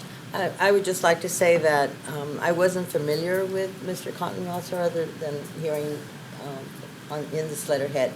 But when I have attended the rodeo, and of course I'm always here for Cattle Call Week, I was really impressed with the people that come to perform at the rodeo. And after looking at this, I thought, well, somebody has to be behind bringing these quality folks from throughout the United States to compete. So if he's responsible for that, I think it's very critical, important that we do recognize this gentleman for that. So I'm in support of that. My only concern in talking to one of the committee members is that after hearing our budget situation, I said, is there anything that we can do to possibly take care of the fiscal impact? So I wanted to ask you that question. It's not very much. I know that the cost is probably not very much, but if there's anything that the committee could do for us in that respect, we would appreciate that. We can sit down and talk about that. Okay. Yeah. Thank you. And when you're talking about the entertainment that Cottonrosser does, I'll give you a heads up right now, the Reno Rodeo is going on. And to tell you how active he still is in producing these rodeos, he's 88 years old. He's the only guy, he rides out on his horse, and one of the things they do during the rodeo, only because it's so close to where his home base is up in Marysville, north of Sacramento, is they bring all the mares and the little foals that they've been born over the year, and they run them around the arena. He does that on horseback. He's the only one out there. He still does that at 88. Thank you. Helen, do you have any questions? Yes. Okay. You said something about Marysville. I have 7 aunts and hundreds of cousins who live in Marysville. Yeah, so I very much know about that, so I'll have to talk to them. In talking to Carson, I was amazed of all the things that Mr. Rosser did. So my response to that was, we have a few people who are in the back, that nobody ever recognizes many, many times. For instance, Pat, she's not recognized as much, and she does lead, the pack, but, she knows how to delegate and make sure that everything gets done. But it's very hard sometimes to remember the one person who really does the main, brings everything in, starts it, gets the ball rolling. So in talking to Carson, and he explained gave me the whole story. And in the end, I said, okay, the only thing is, are you going to pay the $820? And I hate to tell you, he already said yes. So, other than that, I have nothing else to say. Well, Carson committed himself. He said, don't worry about it. Don't worry about it. No. Sorry, Carson. No. It's done, see? Mr. Rutherford, thank you again Yes. for your presentation. I appreciate you presenting and being here today and making the request. Really, my questions are for staff, not necessarily for well, there is actually a question for the committee. Was there any consideration given to maybe renaming the segment that's within the Catacall arena after Mr. Roser. Is there any consideration for that? And I only bring that up because it is a little bit unusual. In fact, the time that I've been on council, I can't recall a time where we've changed a city street name. And it is a little awkward in that it goes from Willard to Cotton Roser Way, and then it would become Willard again. So that would be my concern, and I'm not exactly sure, aside from the fiscal impact of the signage, I'm not sure who we would need to notify, because that is where we have our water treatment facility. So anyway, just that would be a question. And then my question to staff would be, what would be the process to rename, and is there any agencies that we need to notify? And those sorts of things? So we definitely have an obligation to update address changes on a number of fronts. We have public safety related issues and directory issues, as well as our regulatory bodies. We just capture that in a general statement that it's staff time. And with regard to the signage and panels, we foresee the need for 2 signs, 2 panels. And that's where the 800, it's actual figure.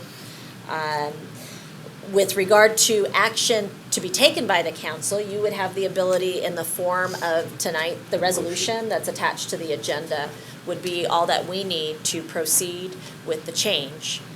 So if the council wishes to move forward, you certainly can.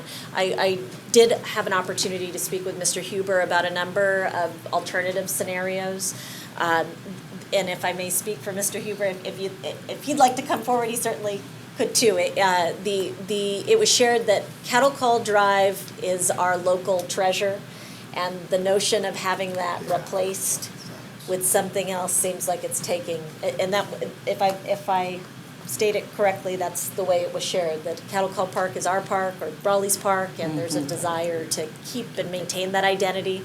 And if the only people that are affected are the city by an address change, then maybe that's the best of all circumstances, because private residences or businesses other than the agency aren't affected.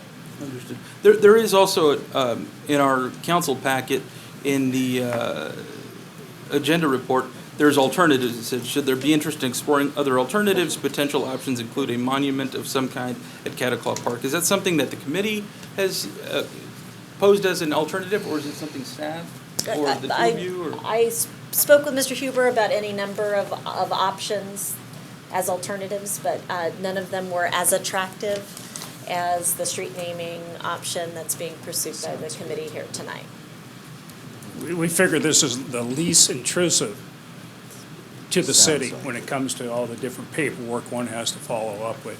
And you think about it, we have a monument down there at the arena to the original 4 founders. And whereas Cotton Roster ties in Cattle Call to rodeo, whereas down there on the rodeo grounds, if sometime in the future it comes to be where something needs to be named, so one of the thinking was that maybe that's a local person down there, more closer to the grounds of the rodeo. Whereas Cotton's up there, ties in between Cattle Call and rodeo.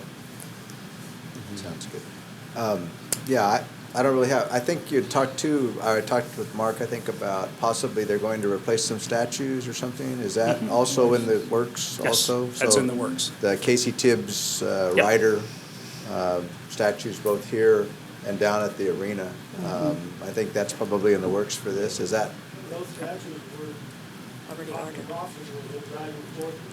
Behind the 2 statues, right. Right. The one at the top of the hill, kid growing up, and she's much, you graduated from 1969, you were With age you. 11. With Yeah, you. you were age 11. That showed up in the 1966 rodeo program. That's how old those are. That's how old those are. And then later on, we got 2, and then later on, they put the one at the Plaza. Right, okay. Yeah, so I really don't have any problem. I'm aware of Cotton Roster. I've attended the rodeo quite a bit over the years. What impressed me most with him was the gallon of whiskey or the half gallon of whiskey that he gives out to one of the riders, or for some reason there. I think that what he considers to be a consolation prize. Yeah. That's what I've always identified him with when he rides out on the horse with the half a gallon of whiskey. I mean, for some reason that sticks in my mind. But I see him at a lot of the events, and I see him at the Stockman's Club too. And I think we did some honoring of him this last time, or the Stockman's Club and the Rodeo Committee, I think, did that. Yeah. So I think that's a good thing, and so I don't really have any problem with this. I do like the idea of the road because it doesn't create a lot of issues. I don't like renaming things very much because that always poses some problems for people, but I think in that case, it only really affects primarily our water treatment plant, and we can change addresses, we can change a couple of signs, and we've got that pretty much accomplished. And I think in November, you guys will probably do some kind of ceremony for him at that time. And so I really don't have any problem with this. I think it does set some precedent for us because normally we have not always done that in that way, but I do think that this is probably a good thing to do, and so I'm in favor of it. So I'd like to make the motion to approve resolution number 2017, approving the renaming of a segment of Willard Avenue to Cotton Rosser Drive from Cattle Call Drive to Rodeo Drive. Second. Okay, I have a motion and a second. Any further discussion from the council? Public? If not, I'll entertain a call for the question. All those in favor? Aye. Those opposed? Okay, motion carries. Okay. Congratulations. Okay. I'd like to thank the council for the consideration. Thank you. Thank Thank you. We'll do it big time this fall. Thank you Thank you. very much. Okay. Moving along to item 4D. Discussion and staff direction, request for continuation of school resource officer assignment to Brawley Elementary School District after U.S. Department of Justice grant expiration in December of 2017.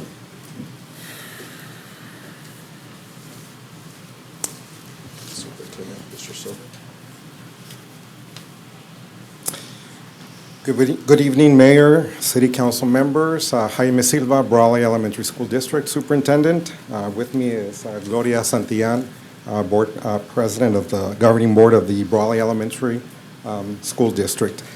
We're here, we have a request, and after hearing the budget presentation, it may not be the best time to come in and request for support, but nonetheless, here we are, and we're going to present our request. As you heard already, there is a school resource officer that's currently assigned to Brawley Elementary School District and another one at the high school district, but I'm only going to reference the SRO who works for the Brawley Elementary School District. We feel that, first of all, that position that was funded by the Department of Justice, with funding through the Department of Justice, has really provided a very strong partnership between the city of Brawley and the Brawley Elementary School District. I'm here to tell you that we want to be good neighbors. I don't want to create dissension. I don't want to create problems. I understand budgets. I really do. We work with budgets all the time. It's just that this is very important for us. If it weren't that important, I wouldn't be here. The resource officer is Mr. Luis Sanchez, and he is really an asset to the elementary school district. I can give you a myriad of examples of what he does to help students, parents. Just recently, for example, he was able to mediate a problem that a young lady at Hidalgo had with other young ladies, and he was able to get the families together, and we were able to resolve the differences that these young ladies had. That's just one example of so many things that he does. He's an invaluable asset to our district, and so, as you know, the grant is coming to an end, December of 2017. And I did mail a letter to City Manager Leon Moore to explain our request, and Rosanna responded on June 13th. And, you know, I do understand the fiscal challenges that the city of Brawley is facing. However, what we're proposing is, we know that the grant is coming to an end in December. So what I was proposing in that letter was to have, perhaps the city would entertain the possibility of co-funding the position after the funds come to an end. And I had proposed that an 80-20, which means that the district would fund the position 80%, and 20% if the city would be willing to help us out. So I kind of did my math. $120,000 is what with benefits And of course, salary and benefits, about $120,000 if I'm correct. So 20% would be about $24,000 that we would ask the city to support us. And this wouldn't start until January. Again, I fully understand your situation. I'm not here to create problems, but the worst thing that you all could say is, thank you, but we can't help you. However, like I said, we want to continue to establish that relationship, that good relationship that we have with the city. We will also be looking for grants to see if we can possibly defray the cost, just like you are directing staff to do for other projects. So our request is very simple, very cut and dry. However, I understand that when it comes to money, nothing is really simple. You have to balance your budget, but at this point, that would be our request. Again, we value the services, and we really are very grateful. I don't know who wrote the grant. It's a wonderful grant. Too bad it's coming to an end. And we'd like to continue with those services in the Brawley Elementary School District. I don't know, Ms. Santillán, if you had anything else to add. Yes. Again, Gloria, thank you for allowing us the opportunity to come before you. As Mr. Silva explained, the grant, and you all know, the grant is ending December.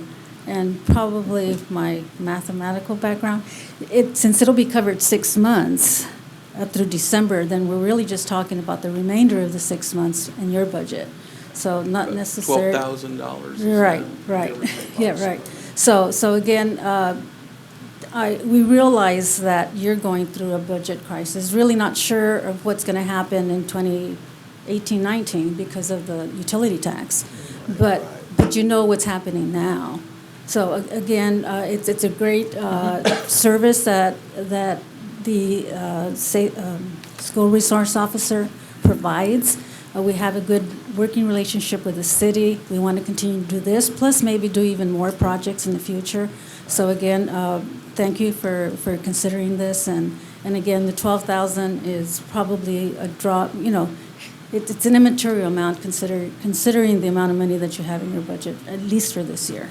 So again, that would allow us an opportunity to continue for this next year and look for grants on our end and on your end to be able to fund this position.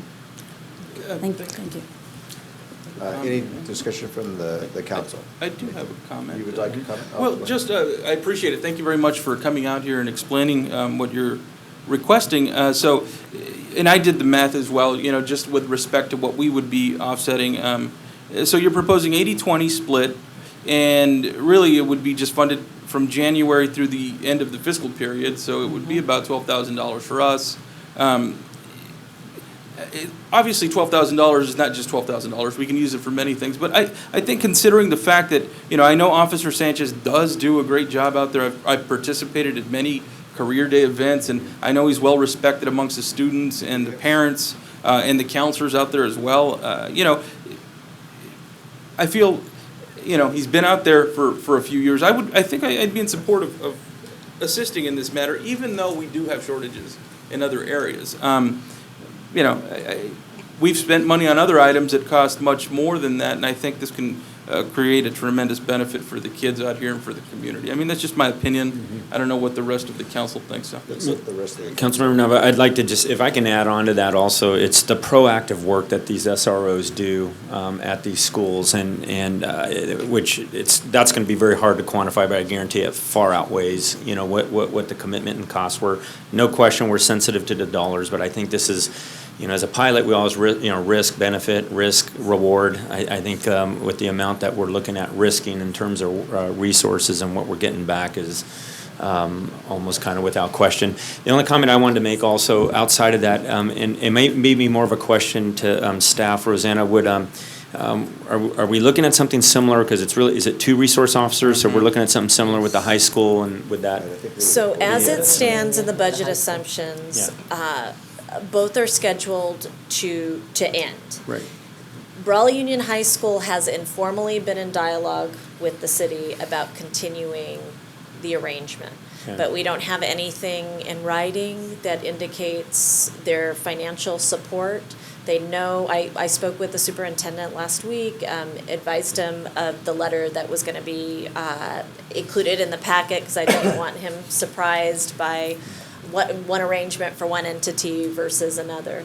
I think it's very likely that we'll have a similar request come forward from Brawley Union High School as well. Okay, I thought that was important to the discussion as I well. think if we could coordinate those requests so that we could treat each one appropriately, because I'm afraid we're gonna do one thing for one, and then I think we've gotta do another one for another. I would like to see some coordination in that, or maybe a little bit additional discussion on that. I have no problem with supporting it. I just think that we need to be able to coordinate together on that. Mr.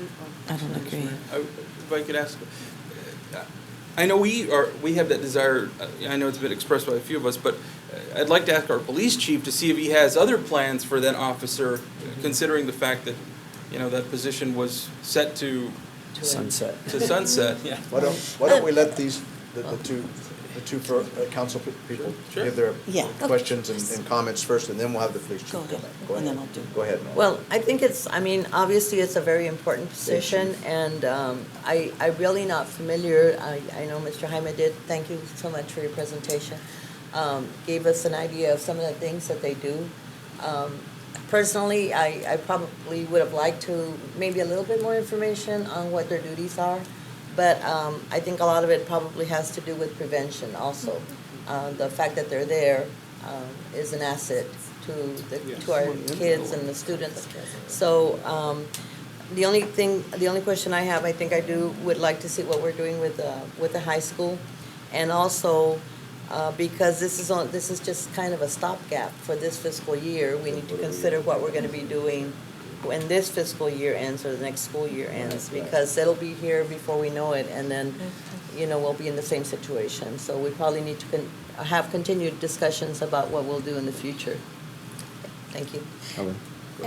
I've, on Officer Sanchez, I've worked kind of closely with him on a grandson that I've had.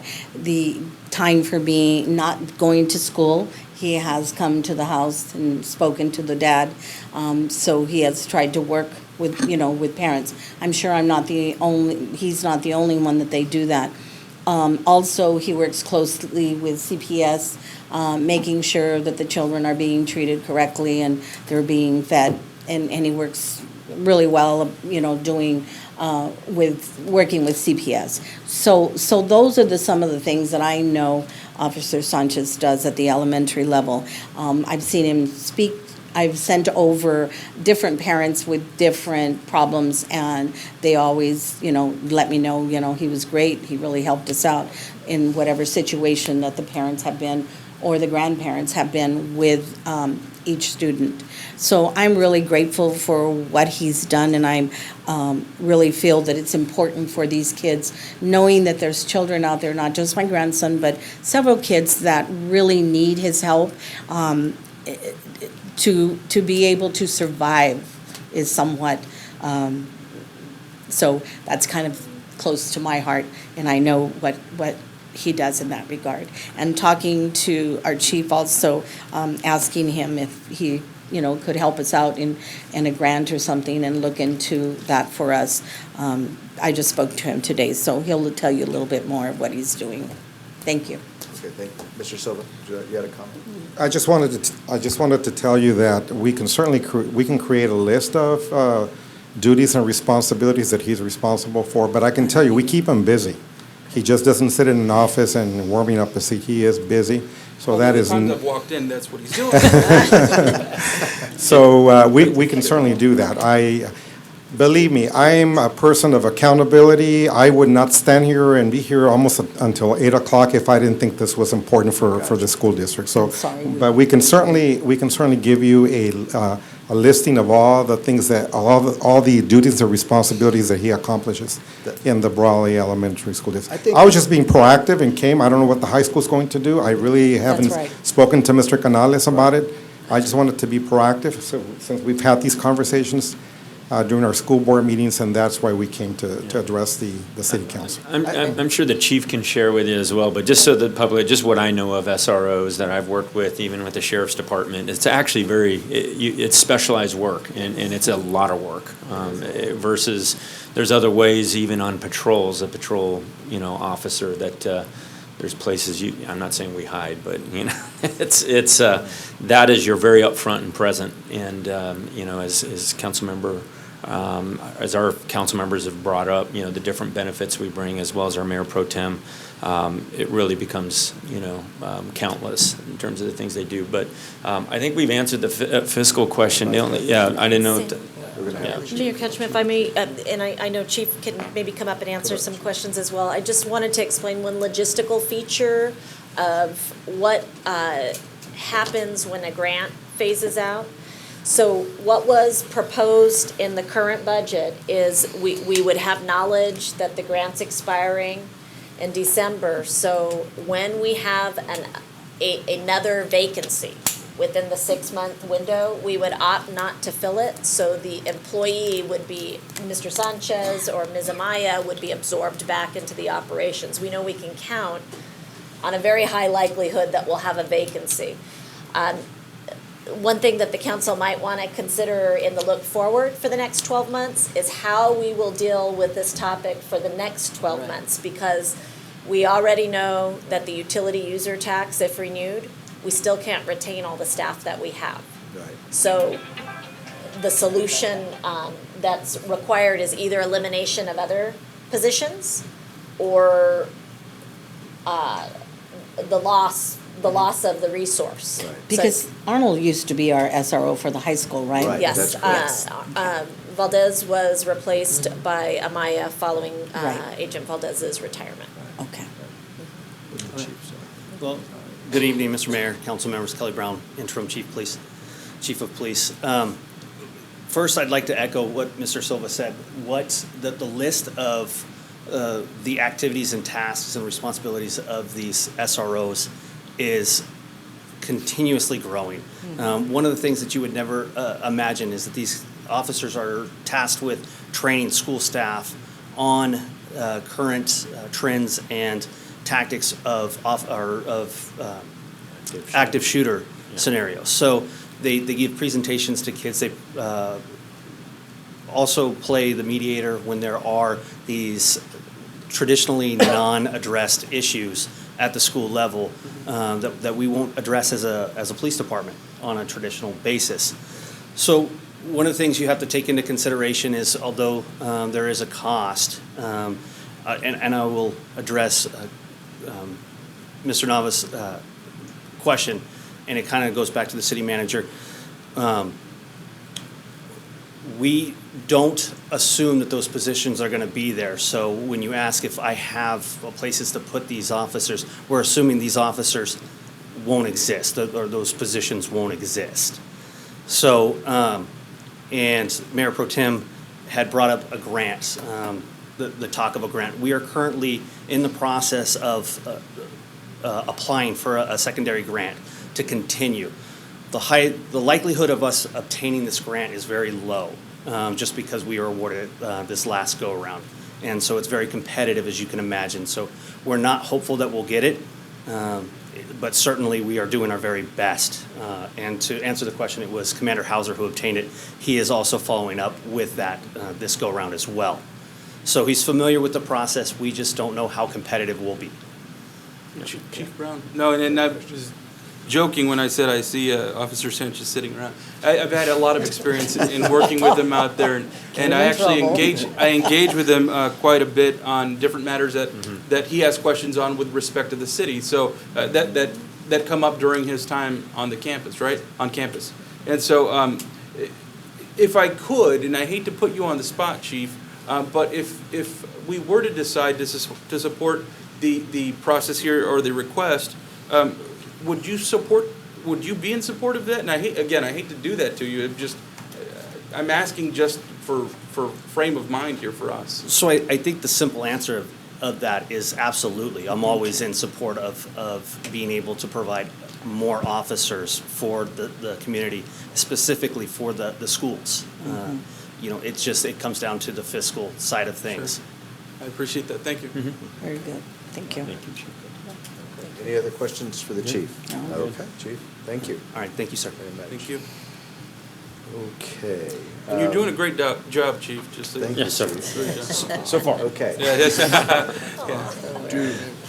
Mayor Couchman, so the way the item is listed on the agenda is to give staff direction. So if the council's desire is to direct the assignment of resources for next fiscal year beginning January 1, we can prepare a future budget adjustment and present that 80-20 split for a future city council action. We have time on our side at this point if the direction is there. Right, I would like to have you have a discussion with the high school and try to coordinate it so that we're on the same thing both for elementary and for high, so that we have the same amount of reimbursement or the same amount of non-reimbursement, or however we want to work that out. I'd like the staff to coordinate that. And is it framed in terms of 6 months or in a longer period? I would just go along with the request. The one thing I would mention to council, if we're going to consider both schools, we understand our financial position, we could also set a limit into what we're able to contribute. So, That's true. it could be $10,000, or, I'm not sure if the school would be in favor of that, but, it's some that's commitment in that, just food for thought. I So- think that's our setting of a level if we wish to. I think we've got to look at this long-term, but I think for right now, we have some time in order to make this decision. But we also have some time in order to make the decision for the following year. We got to do it fairly quickly, but we do have a little bit of time to have that discussion if we want to full fund this for an entire year versus a 6-month kind of stopgap measure. I think which it's we're really important to talking remember, about the here. value of Yeah. this is in essence a grant. It's a short-term grant, but it's a grant obviously is covered by so an 80-20 match, if we were in that scenario, as I think our chief just echoed, that's just more bodies in uniform, and that's pretty important, more boots on the ground. So, if there is truly a community or regional emergency, it's 2 additional bodies that have some funding tied to it. So I think it's a smart move on our part. May I suggest maybe a way to move forward that could, if the council's in agreement, we can look at agreements to put in place? Sure. Yes. So there's a few ways to approach it. Prior discussions with both school districts have been focused on the actual costs of the individuals that are assigned versus the cost of an entry-level officer coming in. The grant was written around an entry-level officer, so it's a lower figure. We would always do our best to retain those who have most experience in the rank and file of the organization. So we know no matter if Sanchez and Amaya are on a school resource officer assignment or not, we hope to retain them for a career with the city of Brawley. What we could do is use as the basis the entry-level fully burdened cost, which is lower than the $117,000 figure. And then on whatever basis the council wishes to consider, if it's a 6-month arrangement with an 80-20 split or some other cut, as you express, we can approach both the elementary school district and the Brawley Union High School superintendent in the exact same fashion. But I think, Yeah. are you considering changing the officer? Because I think No, continuity. Okay. no, it's the No, cost, All right. what cost model we Lower use. cost model as opposed to. As maybe And the mayor said, go ahead. It's beneficial to the school To the district and school to the city, district, yeah. because And- we're going to retain the person regardless. Yeah, and talk about beneficial. We're talking about our children here. This is really important. These are students who one day will be sitting up here, but at this time, we talk about safety, and that's part of our council to make sure that the city is safe. So $12,000 somehow, some way I don't think that it's asking too much. For me, $12,000, I think that we can do it somehow. I'm not sure. I'll work with Rosanna somehow to make sure that we come up with that money. In essence, it'll be a general fund reserve expenditure.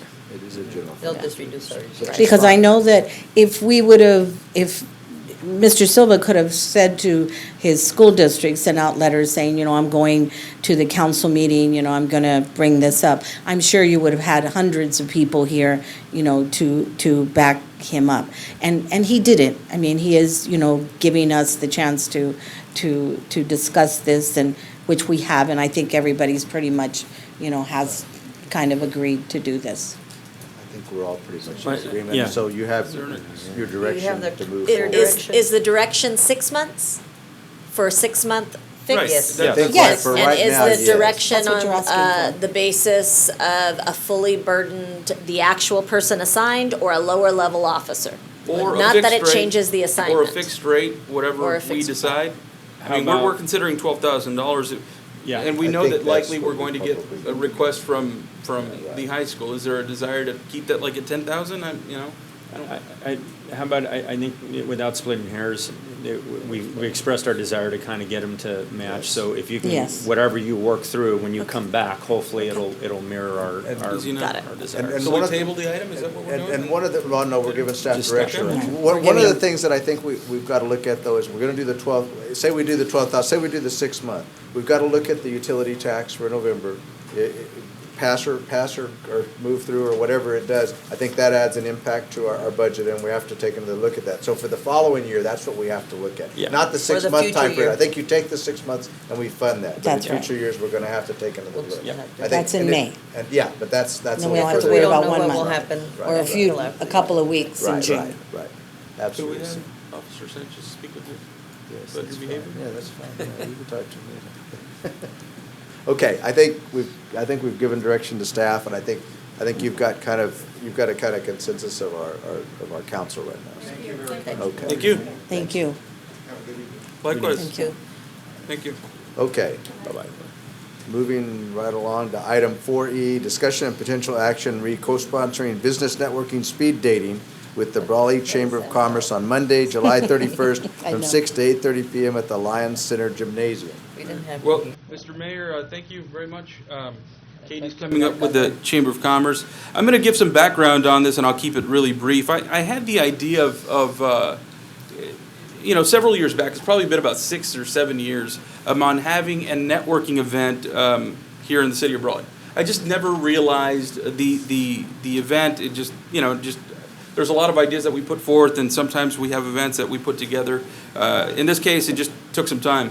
So I recently met with Katie here with the Chamber of Commerce, and we just sat down and talked about things that the Chamber's doing, things that the city's doing, just to help promote some business. And so I talked to her about the idea of the business speed dating idea that I had from years back, and we sat down, we agreed that it likely could be a great partnership between the city and the Chamber of Commerce if we were able to work together and make this happen. So we got pretty excited about it, and of course I've talked to Councilmember Wharton about this for many years, and we talked about it maybe 3 years ago, and we were going to move forward, we just didn't. So really the concept is we get about 150 people from throughout the valley. They don't have to necessarily be chamber members. They can be just business members, managers. We want them to network. We want them to meet each other. So it's a real quick introduction. You tell people what you do. You tell something about your business, about yourself, but you also tell them something about your business that most people don't know. All right? And I'll give you an example. I've visited some businesses here in the city of Brawley, and come to find out they offer services and offer products that most people don't know that they do, right? And so I visited a pipe supplier here in the city of Brawley in the industrial park, and had the little walking tour out there, and they said, we also do fabrication, we have welding services, we have all these other things. We also sell sprinklers, we sell valves, which I had no idea that they did, for residential use. And so it's those sorts of things, letting people know some of the things that you do that they may not be aware of, right? So in talking with Katie, we again, we've agreed to do something together. We tentatively set July 31st at the Lions Center Gymnasium for the event from 6 to 8:30. And there's a motivational speaker that is really unconventional. If you see the guy, he's shaved head, tattooed, pit bulls, that kind of guy, right? And so, If it's pit bull, you'll have standing room only. right, exactly right, yeah. And so, at any rate, he has this unconventional approach to running business and how he's found success. He sort of worked his way up and became successful. Now he speaks about it to groups throughout Southern California. So we're able to book him for a really reasonable rate. And anyway, that's sort of the gist. And Katie's working along with Donnie, myself, and her staff to put this together. So we're excited about it. We want to make sure that people participate. We want to make sure that it's supported by the city council and the city of Brawley. It's not necessarily an event where there's going to be vendors offering their wares or anything like that. We wanted to get away from that. We wanted it just to be about meeting fellow business owners, fellow managers, fellow business people, and not only that, being taught that, yeah, you can collect all the business cards that you want, but if you don't follow up with them, and then you know, that's the message that we want to drive. So that's the gist of the concept. And you know, Katie's been fantastic in working with us and getting some things organized, and I think we'll have probably some plans finalized by the end of the week. We're meeting tomorrow, and some, you know, some good things are planned. So that's sort of the gist, Katie. If you wanted to add, you know, How some much of the, how much is it gonna be for him, for your motivation? well, normally they charge about $4,000, and in this case it's $1,000, but it's actually going to be paid for by the attendees. So it's not something that the city needs to provide or the chamber. Okay. So our So goal there's is just to no promote it. Yeah, go ahead. Fiscal request, there's no Yeah. monetary request. Okay. So I would like to, just to remind public and council that the Chamber of Commerce is here to serve the business community in just that capacity, to provide opportunities for businesses to network, to facilitate the interaction between business owners as well as the community and the businesses. And I'll just, a little detour for a second, but the chamber has, continues to look for ways to innovate in how we accomplish those tasks. And so what we've done, thank you all for attending the annual dinner, but at the annual dinner we released our chamber directory, which did a great job of highlighting some of the different industries that we have here in the city of Brawley. Our second step to kind of tackle facilitating commerce, we've begun our Buy Brawley campaign, which many of you may have seen in our video that was released. And so these sorts of things that we are continuing to do are to facilitate the consumer and the business coming together, and the business and the business coming together. And so this event is just to add in to that batch of what we're trying to accomplish, which is facilitating business here in Brawley between businesses that are here, businesses that are throughout the valley who may need to work with businesses that are here in Brawley. So it's a great event. I'm really happy that George came and talked to myself and Donnie. Thank you for coming and talking about it. It was really exciting actually when they brought it up, and so I'm looking forward to it. And then they sent me the photo of the guy and a speaker reel, and I was just like, we have to do this. This is pretty cool. It's going to be good. And so we're hoping to see about 75 to 100 people attend, and it really is just an opportunity to get fast information very quickly, meet individuals, give them your pitch, give them your card, your information. You'll have time at the end to come back and revisit with those who you may need to go into depth with regards to business transactions. And we hope that it will be well attended for individuals throughout the entire valley, and that we can look forward to doing these high-impact workshops again. Yeah, so it's really high energy, and really the concept, we were talking about when can we host it, you know, because we talked about the heat. I'm like, let's make it the hottest day of the year. Let's make it the hottest business event of the year. And honestly, you got to sweat in order to make it, you know what I mean? And so that's sort of the message, that forceful message to get people out there and get them engaged, you know? And so really high energy. I think it's going to be really exciting. And with respect to attendance, you know I'm going to work hard. Donnie, Katie, the chamber, and Katie and her staff are really going to be, they're going to help formulate the day of logistics, those sorts of things, on how we go about timing each person and how we move through that. But, you know, I'm really excited about it. I think it's a great partnership with the chamber. I think it's, you know, it highlights some of what we need here in the city of Brawley. And we can't just make it the responsibility of the chamber. We have to get behind it as well. So thank you. And so when we talk about co-sponsoring, we're really looking for the support of the city council, and to be able to brand the event as a city event and a chamber event coming together to promote commerce here in the city of Brawley. Perfect. Is that gonna be the title of it? Business network, speed dating, 'cause, I mean, honestly. Business speed dating. Okay. Yeah. Business speed dating. Yeah. And there's a proposed, we haven't shared it because there's a few corrections we'll make, but the flyer looks super attractive. Like, what we plan on doing is getting some Facebook video with the speaker and really kind of pumping people up. There's a whole lot of planning that is going into it. I know Katie and I have talked about it, Donnie and I have talked about it.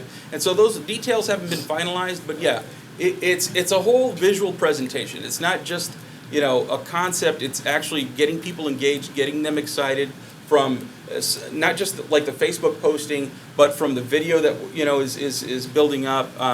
So there's a whole movement behind it. It's not just a title. And we want, it's a play on words, a little bit, provocative thinking in order to get people to get excited. It's the hottest business event of the year, on the hottest day of the year, those sorts of things. And using the public speakers that are going to be there to help, sell the message. I think once you see the final product, you're going to be really impressed with it. So I'm excited about it. Okay. So what do you need from us? Yeah. A motion. Motion to co-sponsor. To co-sponsor the event with the Brawley Chamber of Commerce. Okay. So moved. I have a motion. Second. I have a second over here. Helen's got it. I think you were first. Sounds like fun. Doesn't matter. That's right. All right. Okay, I have a motion and a second. Any further discussion? If not, all those in favor? Aye. Those opposed? Okay. And I think George left out a very important component, which is at the after party, since That's right. there will be no alcohol at the event, the after party will be at Las Chavelas. Chavelas. Yeah. Oh. So you're more See, than now all of a welcome to sudden There'll be they're like, alcohol oh, there. I'm sure. I have my table there already. No, my only question was, because I hadn't heard of it, right? So when I read this, I don't know if the public or business owners are gonna be the same, wondering, like, a big They'll- question mark, like, networking, speed dating. They'll explain. I think it'll be You know, clearly you don't have to- explained. They'll The more explain. questions, the You don't have better. to be So if we single. get phone calls, that Yeah. gives us the You have to opportunity be to there. explain. Okay. Yeah. And then just before I leave, I want to jump on the wagon and say thank you, Pat, for all you do. Another Everybody, it's like, Thank you, Katie. Okay, I don't thank know, you, Pat. thank you, Pat, thank you, Katie. all right, thanks, Katie. All right, moving right along. Item 4F, discussion and potential action to amend the City of Brawley Municipal Code and adopt an ordinance of the City Council of the City of Brawley, California, prohibiting the use, consumption, and possession of cannabis in city facilities, parks, and other public places in the City of Brawley. So, The new proposition that passed allows cities to ban the use of cannabis in facilities and public places. And by facilities, I mean facilities that the city occupies either by lease or owns or whatnot. The resolution, or not the resolution, but the new state law prohibits use of marijuana in public anyway, but it makes exceptions if the city has exceptions. I don't know if we want exceptions, but that's what this ordinance would be about. we do make exceptions for alcohol use. I think we would probably look at the same thing if we were going to be doing something in the future with cannabis. But I think right now, I think it's probably the same thing we deal with alcohol. We do make exceptions, but we have to do that as a council and make that exception. I Right, and think so. that's the very ordinance that we would be amending. You'd add to that ordinance? Right, add to that Yes. ordinance, yeah. So, anything from the council, any questions I don't. regarding this resolution? Okay, anything from the public? Okay, come up to the microphone and state your name, please. My name is Ralph Colazo. As an advocate for medical marijuana and as being involved in it for the last 10 years of my life, I can honestly say that there's no need for consumption or anything in public places or within this, there's no need for that. I mean, there's no need for children to be present at a park, some guy smoking a joint. There's no need for that. So as an advocate for it and as somebody that has pushed for marijuana to be used medicinally, I don't believe that we don't need this. You guys, it's not needed in the city. Okay. Thank you. Thank you. Thank you. Thank you. State your name for the record, please. Hello, my name is Francisco Andrade. I'm a resident of Calexico. Hello, Honorable Mayor, honorable council members, and honorable city manager. I'm the founder and that created Imperial County Hemp Cannabis Coalition. And with that said, whatever ordinance you propose, I'm willing to educate the cannabis community of Brawley of what ordinance, what regulations, what guidelines they have to go by so we can all go this smoothly and prevent any negative feedback from this industry or so forth, the patients. Because we're here, this coalition's here for the patients. We're not here for money, we're not here for anything else, but just here for the patients. And we'll be educating the cannabis community of how to grow, what people who to talk to, what political leaders who we have to talk to get their point across, or what idea they got or concerns regarding this plant. And we're not just talking about cannabis, we're talking also about hemp. And there's more to say, but I will be helping the law enforcement for free to help educate the residents here, so like I just said, not go bad and don't do nothing negative, and just promote a healthier environment, healthier life for this community and so forth in the city of Brawley. And I'll cut it short.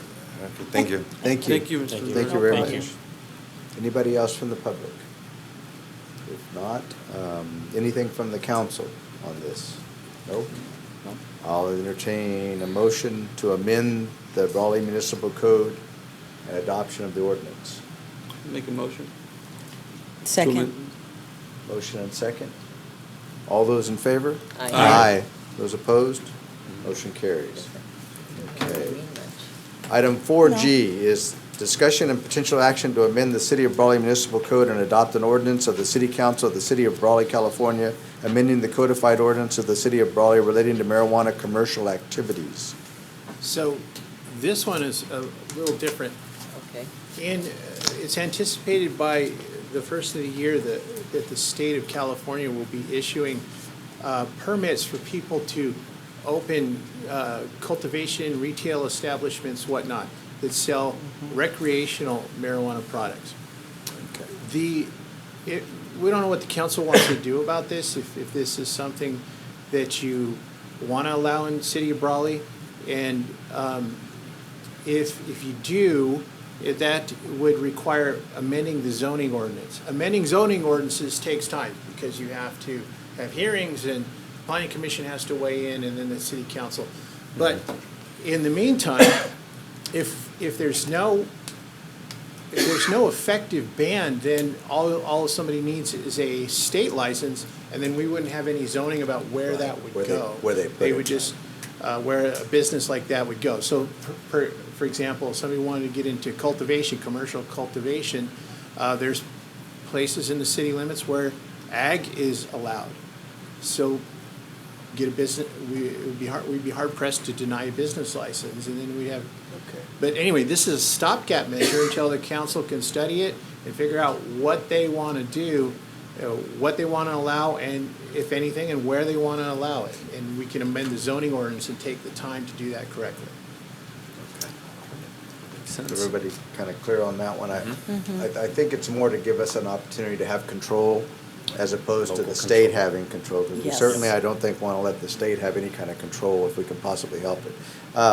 But with that said, Well, as far as timeframes are concerned, this is, like you said, a stopgap. So when should we be taking the formal action as far as? Well, we had the workshop, recall, way back when, and the council was hopelessly divided on what to do. Correct. So I guess we're going to have another one and think about it. What we're also hoping is some larger cities would start coming up with plans that we could look at, see how it's working with them, and let them lead the way. Lead the way, so to speak.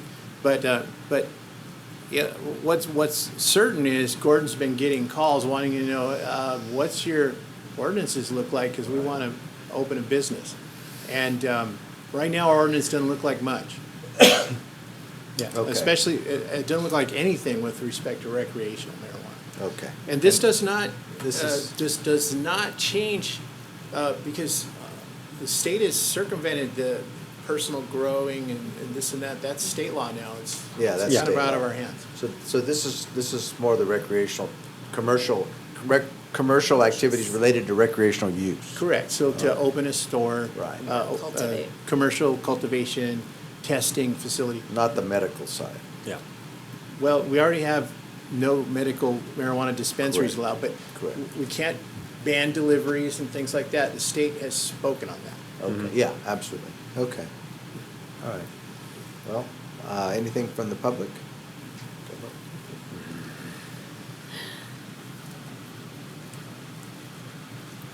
Once again, my name is Ralph Colazo, 224 H Street, Brawley, California. Thank you, everyone, for taking the time out of your schedules to speak about this issue. Recently, the county passed Prop 64 to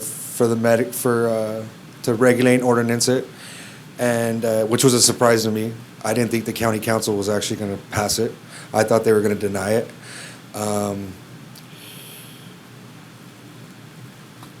In this talk, in this speech to you guys, I'd like to hit on 3 key points here for the city of Brawley. Taxes for the city of Brawley, patrons of the city of Brawley that are ready to get involved, and is the city ready? I'm not talking about Prop 64, I'm talking about medical purpose. The medical, and we have a need here in the city of Brawley. I mean, currently you guys have 3 medical delivery services operating here in the city, if you guys didn't know that. And recently we've been hit with, these talks of maybe banning it in some cities and maybe allowing it in some cities. Calexico has went along with allowing the commercial and also the transportation of it, but not retail. Imperial has passed an ordinance to allow Glencadres and the NFL Players Association. They're gonna ordinance it. Now we're here, we want to know if the city of Brawley is going to allow it. Are you guys going to ordinance it? Are you guys going to zone it? For the simple fact that, going back to my first key point, the taxes for the city. Going through businessinsider.com, which does reports on certain cities in the United States that have passed ordinances on medical marijuana. One instance is Sedgwick, Colorado, which is a population of 150 people. Adelanto, California, which is a population of 33,000 people, and Trinidad, Colorado, which is a population of 8,000 people, which I found was very similar to the city of Brawley, that it's on the southmost part of Colorado, right between New Mexico and Colorado. And in 2015, they generated $850,000 in tax revenue for the city of Trinidad. And in 2016, it doubled to $1.6 million. They generated last year for the city of Trinidad in Colorado. Seeing your guys' budget issues and seeing the fiscal problems and stuff like that, I believe in my heart that the city of Brawley could benefit from medical marijuana being here in the city. And on top of all that, is the city, the patrons of the city of Brawley are actually ready. Prominent business owners here in the past couple of weeks have came to me and wanted to invest, wanted to get started in doing something here in the city of Brawley. And what I've explained to them is, first we need to see what the city council goes, if they want to ordinance it, if they want to zone it, and then we can go from there. And I'm telling you right now that out of all the cities in the county, Calexico, Brawley, Imperial, Westmoreland, all of them, the most knowledge about medical marijuana lies in this city. We don't have the biggest population of medical marijuana patients, but the knowledge for medical marijuana is here in the city. Not only with myself, but about 3 or 4 other community members that have really gone knee deep into this situation. The third part of my speech that I want to point out to you guys is the city ready? Are you guys ready to deal with this? Out of all the cities in the valley, I believe you and El Centro are best equipped to deal with this. Mainly because the police enforcement, the fire department, the pollution control, etc. Calexico, as we all know, has problems with their police department, Imperial, etc. It's what's going on. I could honestly tell you, that we need it.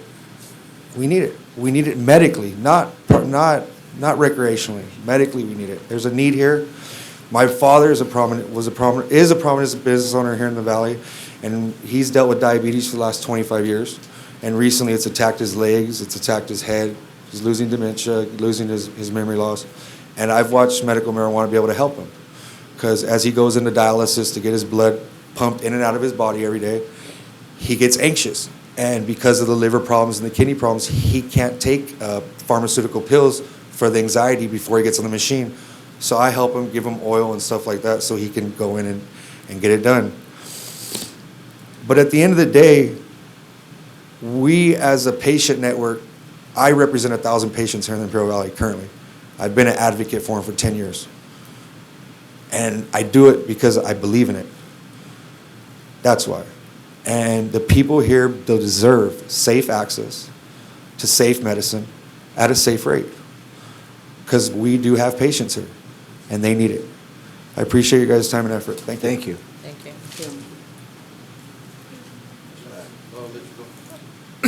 I'd like to, Gordon Gates, Planning Director, I'd like to correct, I just did some research on what the numbers he said are. The gross sales in Trinidad, Colorado was 1.8 million. They made $100,000 on tax. Yeah. In taxes. I Okay. figured that. Yes. Yeah. Sir, would you like to come up? State your name for the record, please. Hello, my name is Francisco Andrade. 21,000 residents of Imperial County voted for legalization of Prop 64, and they need a voice as well. And to let you know more, well, I just hope everything goes through with this ordinance and so forth. And we do need this opportunity to get revenue and funding for our local schools and our local, any type of agency that's regarding here and collects, forgive me, here in Brawley. And I'm just so shocked about, it's true what Ralph's saying, what's going on. We need a voice here. We need this easy access. And if you do choose to tax, make sure at a reasonable rate to start off and then work your way up, because some of these patients do collect Social Security. They only have enough for their personal, to survive, in other words. And in the black market, none of us who are into this business don't want to be in the black market, period. And if, as we, citizens of this whole county, or Brawley, whatever city we're at of this county, we're concerned because we want this to happen for us. And we don't want big corporate people from San Diego, San Bernardino. We want residents from here, from Imperial County, to apply for this opportunity. And to let you know more, I am also a client to the Small Business Development Center. Mr. Guillermo is my business advisor. So I'm taking my steps and see if we could go forward with this and how support our local agencies and so forth that comes with this industry. Thank you. Okay, thank you very much. Back to council. Ryan? Do you want to come forward? Ryan Kelly, County Supervisor. Council members, I waited patiently to get to this topic. Oh, okay. Oh, I didn't know you were here for this. You left once, I thought you were going to be gone. Yeah, I thought. Well, I needed a respite. From budget issues. Yeah, no, it was good budget discussion. So I'm happy to be in the audience and not on the dais for this conversation. But I do want to let you know that it is the city's prerogative to choose how they want to regulate. Otherwise, the state, as Mr. Smearden mentioned, the state rules will apply within your jurisdiction. The county took an action that we were going to allow cultivation, manufacturing, distribution, and we did agree to have one dispensary location in the unincorporated area, and we are looking at a zoning that would keep it away from the populated areas. We also agreed to have delivery service that so there would be a place for medical marijuana dispensary. Somebody could go to a storefront, but it would be in the county. But there would be delivery service, so anyone would be able to, if they had the need, recreational or medical, to be able to get that product. The reason that we went in that direction was to be able to take some pressure off of the cities so that dispensaries would not be located where we live. And it would be more of a out of sight condition. So I just wanted to share that with you, but I am enjoying the conversation in the audience. So thank you. Okay, very good. Thank you. Thank you, Ryan. Mr. Mayor, just off of what Supervisor Kelly said, the way I understand it, the cities are not permitted to prohibit deliveries of medical marijuana within their cities. So this ordinance doesn't purport to do that. No. Because that's public highways. So just so that's clear.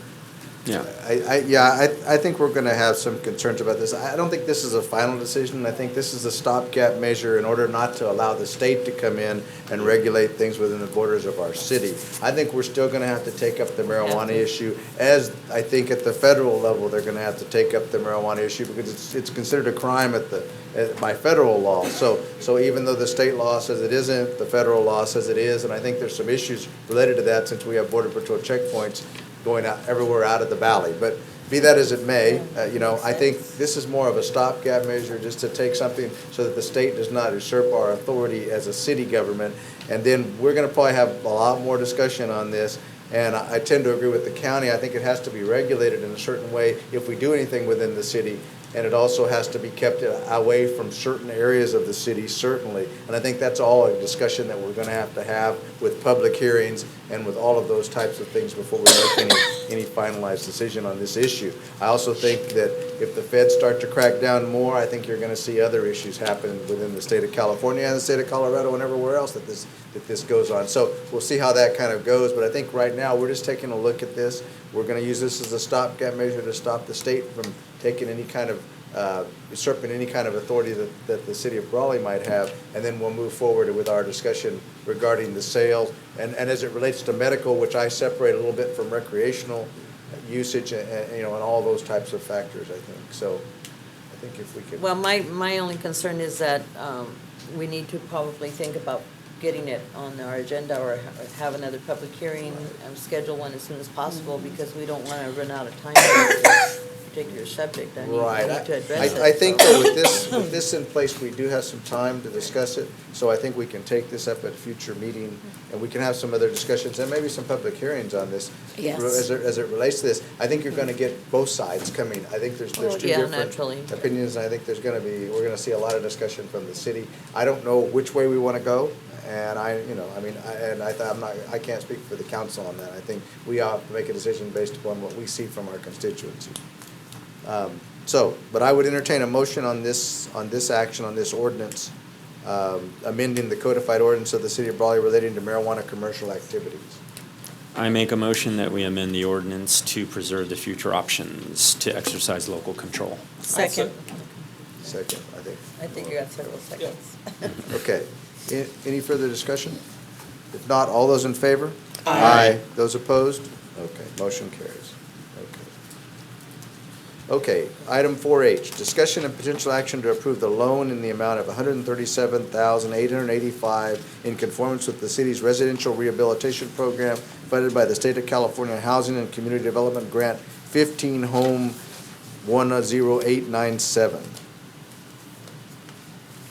And I think. And Mayor Ketchman and members of the council, I will be supporting this particular item on behalf of Francisco Soto, our building official. The proposed loan is consistent with the program guidelines for our owner-occupied residential rehabilitation program. The purpose of this funded activity by Housing and Community Development is to increase the level of housing standards.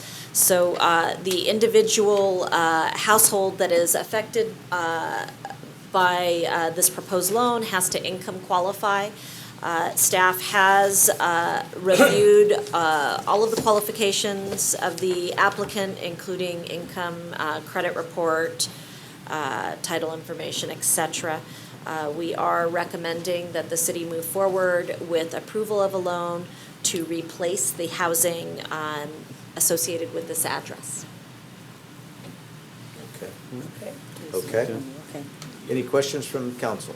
That looks like a complete rehab, so that looks, It looks like it's extensive, and it's a Yeah. large loan, so I think we all need to kind of be aware of that. It looks like secured by the property. It is so it's- secured by the property, and so. I mean, a 3-bedroom, single-family dwelling right now is worth well more than that A lot loan. more And than it's probably the only loan on the property. It is a property that's currently Yeah. free and clear, and the way these are written is at 0% for a period of time, and then payments begin after a number of years at a much, much lower rate. Yeah, it's probably like 1,150 square feet, 3-bedroom, 2-bath. I mean, it's good. I did circulate photos for the council's information, so you can see the state of the current dwelling. That's fine.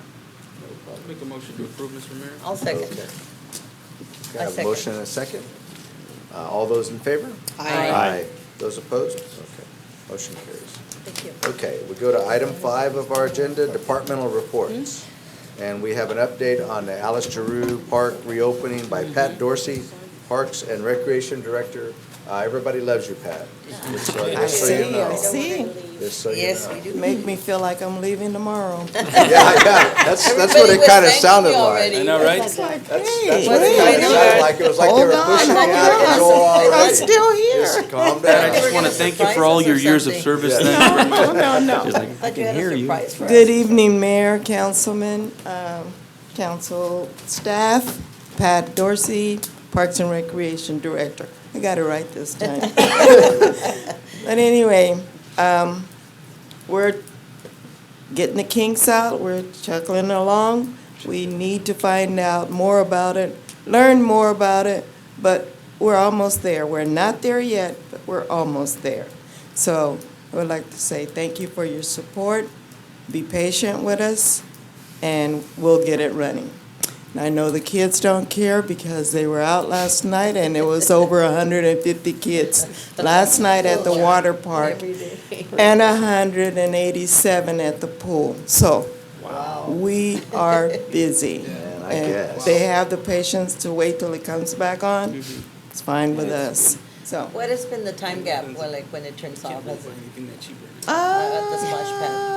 About It varies? less than 30 minutes. 20 minutes is what 20 minutes? the ladies in the outskirts tell me. The ladies on the outskirts. Yeah, well, It typically Grandma's involves aunts. a backwash activity. We're working through a number of issues with both the vendors that provided supplies to certain features, as well as our various subcontractors. And just for council's benefit and that of the public, we do expect tomorrow, we're continuing to isolate variables and figure out the things that are running as planned versus ones that are requiring more staffing than anticipated. The ultimate goal is for the facility to run without staff's manual assistance. Right now, we are staffing the facility with a We need to person to continue. address the fine-tuning manual elements because the automatic features are not speaking to each other as they need to. Okay. So tomorrow in particular, we're going to be testing, just so staff, council and staff are aware, we'll be testing some heat elements to see how certain portions of the equipment respond. So we're removing an air conditioning unit that we put in there to keep one particular panel very cool, to see if it can perform at peak temperatures. So we know we're going to have interruptions no matter what tomorrow. And we'll continue to hone in on the variables that are at play that are requiring manual operation. so what is going to be the difference? We already know that it overheated. What's going to make the difference now that you're taking the air conditioner out? There are a number of features that appear to be responding differently to heat. One of the features should have been in the climate-controlled room, and that will require a scheduled relocation that we'll announce to the public and on the city website when that movement occurs. There's an order that had to be made for certain Was it design supplies. flaw? Yeah. No. It was properly designed but not properly placed, and we learned it Not when it went into properly installed. operation. Yeah. So the panels, that's one variable we have isolated, but there are a number of other features tied to the filtration system that are supposed to be automatic, that we're literally having to physically man. So with the goal of continuous operation. So the turnout has been remarkable and the excitement of the facility. We could shut it down entirely until we work out all the bugs, but our hope is to continue to provide the facility because it's summer, and If there you are do- obviously so many folks excited. If you do decide to do that, could you please give them Mayor Couchman's phone number? Let us know in advance, Actually, please, actually, because I we was will get hoping phone they calls. might give them Councilmember Nava's phone number, or you could just have Councilmember Nava stand out there with a hose, and he could be the water thing. I mean, I think that would be good. Sprinkler system. But I want to relieve him every 6 hours or so, because it's pretty hot. I know, So right? currently, we have staff out there the whole time that it's open, For pretty now, much? for now. For now. For now, we It's have not staff out budgeted there. activity. Right, and I know it folks can't be that are permanent. off of lawn mowing are being assigned And they're to very man, hot out and so there. there are It's trade-offs. It's a lot It's of use extremely right warm now. out there unless you get into the water. But, you know, They're in once those, a room once those that's things get pretty worked cool. out, I mean, it's It'll just gonna be be. hopefully a Yeah, continuous. it'll work well. So tomorrow will probably be the longest stretch Closure. of downtime, because we really want to hit the hottest time of day because vendors are in town, they have been in town, and we want the system to Stressed. be stressed to Yeah. test its features. So here. so you'll put a sign or something out there? Do we know what time? The notification system? No, we don't know what time. The one But that I already made Chuck, some signs. Nixle? Yeah.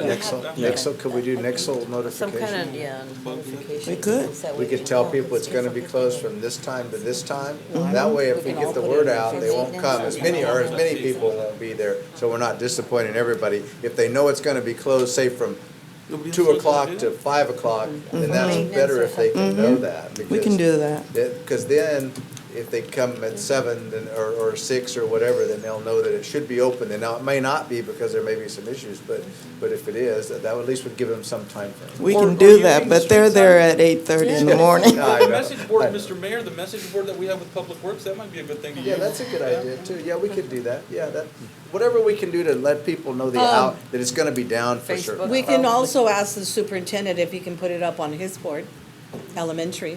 That's true too. Yeah, we could do that too. Yeah. We'll get on it. Okay. Yeah, if you know the hours. If you don't know the hours, then there's not much we just can set do the about that. But if you Yeah. wanna Let me set know the too, so I hours can of put it on my closure. Facebook. Yeah, we can get the word out. But then but the other thing is, if they're testing the system and say they're watching it and it's running, kids are gonna be running over there, man, wanting to get in, I know. because the thing's operating even though you're still testing Yeah. it. So that's gonna be a little interesting. They'll like it to see. though. They'll be okay. Yeah, What if Miguel just stands there like this? yeah. And he will. I know he will. And he will, yeah, I've For seen tackling him. little I've seen him in action. We've been over there. I've been over there quite a bit, so But if I do know the time, I will contact someone. that would be Okay. great. Thank you. Okay? Be nice. Thank you. Okay. Thank you. Thank you, All Pat. right. For your Any- great any work. We're other not gonna debate? congratulate you yet. Yeah, no.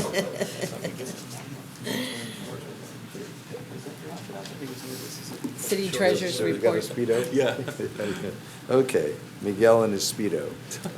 Yep, got it. Okay, departmental reports, that's it for the departmental reports? Yes, sir. Anything else we need on that? Okay, then city treasurer's report. No None. report. No Thank you. more. Thank you very much. And then council member reports. I'll start with Helen, I think, today. Always do. Well, not always, but 99. 99%. Well, first of all, we had the grand opening of the Alice Giroux Park, and that was a great success. Everyone gave lots of information as we stood up there and gave our speeches. I think it was great. As I said, I lived on Palm and B, so I was very close to that park, and my friends lived across the street, so, you know, I didn't say this back at the speech, but yes, we met the gentlemen's there, the boys, you know, we played basketball and softball and different things. But that was. TMI. What hours was that? TMI. No. Activities It was after good. hours at the park. I was a tomboy back then. Oh, okay. Gotta remember Okay. that. Good you They clarified. opened with that one. Good They opened with that. Good that you clarification. clarified. Good Yeah. clarification. Yeah. We thought it might have been something else. Yeah. Go And ahead. then, I also put on my Facebook about the places for people that they're able to go in and get shade and water. And I put Brawley Senior Center, the Brawley Public Library, and the Open Health Center, splash pad. And I also added the telephone numbers, so, you know, if they needed to call and Very good. they don't know where they're, you know, I didn't put addresses, but I did put that. So I asked we can also, all of us put that in our Facebook to, also when they're closing the splash pads. Yes, That's the true, reason too. why we should That know. might be a good Yeah. idea, too. I sure. Because lots of people, you know. They look at that. Yes, and, you know, I've had so many people share this one little article. I mean, tons, more than I've had anything else shared about the shade and the water and stuff. And at the same time, I had American Legion, which is Richie. It wasn't the commander, but he said the American Legion would also be opened and giving out water and shade, you know, because we have the hall. So that's that's another true. one that, you know, if anybody asked.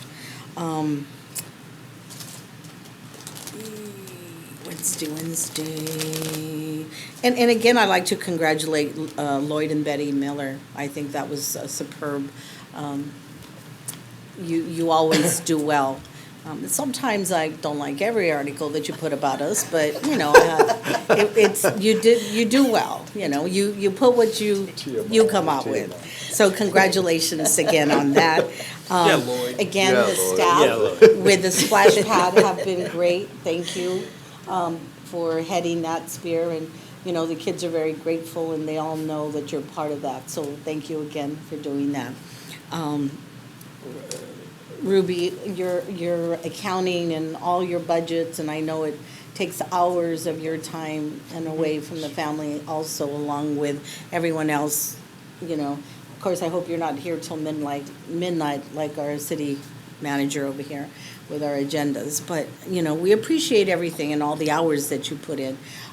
But we do want you to be healthy and take care of yourselves, so please do. And thank you to the rest of the staff that have done all the works here in the city. And right now it is really hot, and please ask them to take care of themselves and make sure that they're watered down also, okay? Including the library. Thank you, Marjo. Thank you, that's it. Norma? Okay. Well, we all attended the Alice Drew Park reopening ceremony, and that was, like Helen stated, probably will be our biggest event for a long time, because people that used to be from Brawley read about it in the paper or heard about it through word of mouth or saw it on Facebook. And so we have received tons and tons of accolades for what we've done, and everybody wants one now. So all the cities are saying, why does Brawley have one and we don't have one? Some of them have them and they're shut down. And so they all want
bit, as Councilmember Nava mentioned about the business networking speed dating, so it's, you don't have to be just single to attend that. But we look forward to that. And one last thing I want to mention, a bit on a personal note, but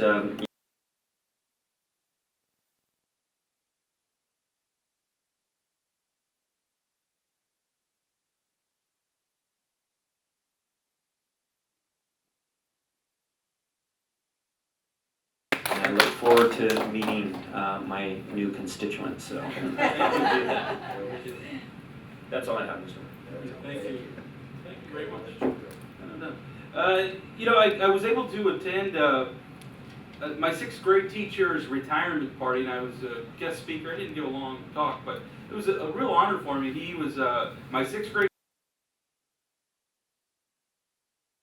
I'll tell you, that the movie Dangerous Minds, you remember the one with Michelle Smith? That was based on that classroom. I mean, it was terrible, terrible. And I remember some of the characters in the class, and we were a rough crowd, And so, anyway, it was nice to see him retiring after 30 years of teaching. That was his first year.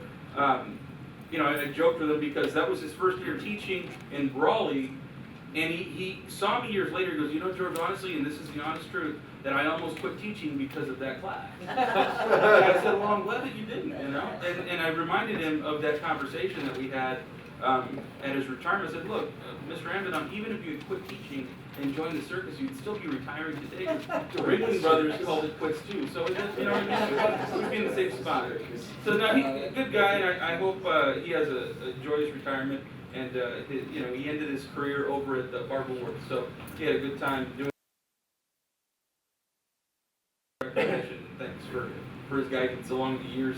I must have been his favorite student because I had the most parent-teacher conferences. So that must be a good sign. The Alice Giroux Park, is just phenomenal. I know it took several years and hundreds of people from city staff to planning commissioners to engineers to city councils and multiple councils and everybody else. But just thank you to everyone, the public included, for supporting the city as we bring that element of joy to a part of town really that's oftentimes forgotten. And so I have had the questions of why there, and there's particular reasons why it's there, mostly all related to grant opportunities, but it is in addition to the entire community. It doesn't matter where it's located, right? And so we all benefit from the use over at the Catacall Arena. We benefit from Pat Williams Park. We benefit from Hinojosa, from everything else. So it's a benefit for our community, not just that part of town. So I'm happy to see it, and I want to thank staff for all the work that they're doing. I know we've had some kinks along the way, but we're working through them. And I think once that is overcome, it sounds like some of it's taking place in the coming days. I think there's going to be something there for people to enjoy for many, many years. I know we've had an unfortunate incident where there's some tagging, and then we had another incident at Guadalupe Park where they tagged the entire restroom. I think it was yesterday overnight, this weekend. But, that's just, we ask the community to be vigilant and help out in identifying vandalism and reporting it. That's an issue we've always had, and I don't think we're going to stop having that.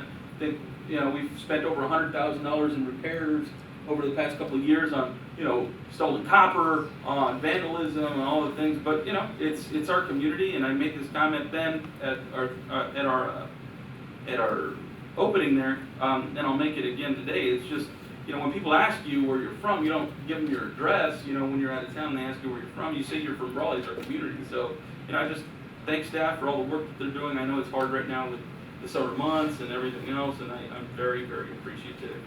I look forward to seeing the city develop, and thank you, everyone. And thank you to the city of Brawley for the well wishes and for the nice flower arrangements. So thank you. All right. Basically, Alice Giroux Park. That was a great thing. I have lots of stories to tell, and I'll have brag time at the League of Cities dinner. There's a couple of different stories I'll tell about the splash pad. It'll be interesting. But it was really great. I've never seen that many children lately not be involved with any kind of video game or any electronic device. I mean, you know, you have 200 kids a day, and none of them are looking at video devices or any kind of thing related to that. And the families are sitting there under the trees. And I wish the weather was a little bit milder, but they're sitting there under the trees that we do have shade at. Some of them bring their own shades, and I think that's remarkable that the families can get together, do those kind of things. And they seem very overjoyed with that park, and I think it's a great thing. No matter, I know it costs staff and everybody a lot of effort and maybe blood, sweat, and tears, but I think it's well worth it with the type of community response that we're receiving. I did attend the Ooh La La dance recital in El Centro at Southwest, at the Southwest Stadium. Yeah, my granddaughter was there as a 5-year-old, but they had a lot of different ones. They had 2 days of events. There were a lot of people over there. I was surprised at the number of people that showed up for that. It was like a major event, and they had a lot of people dancing, and it was a really pretty professional show that they put on. And so I was very impressed with that. I got the privilege of attending one of those nights.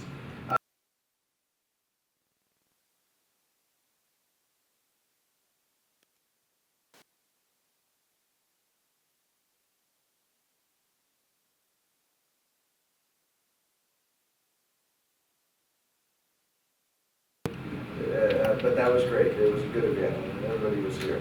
Okay, I did a history presentation here in the council chambers with a 15 fifth graders from the Brawley Christian Academy, I believe, Mrs. Malin's class. And so I gave them a history of Brawley, and Helen Noriega was here with me, with Mayor Pro Tem. So and we gave them a little bit of a history of Brawley, talked to them about, showed some pictures, some old items that I have in my collection, and I was able to give them a little bit of history of Brawley, and I think they all enjoyed that. I got a lot of thank you letters, notes from them that they sent to me, so it was a lot of fun with them.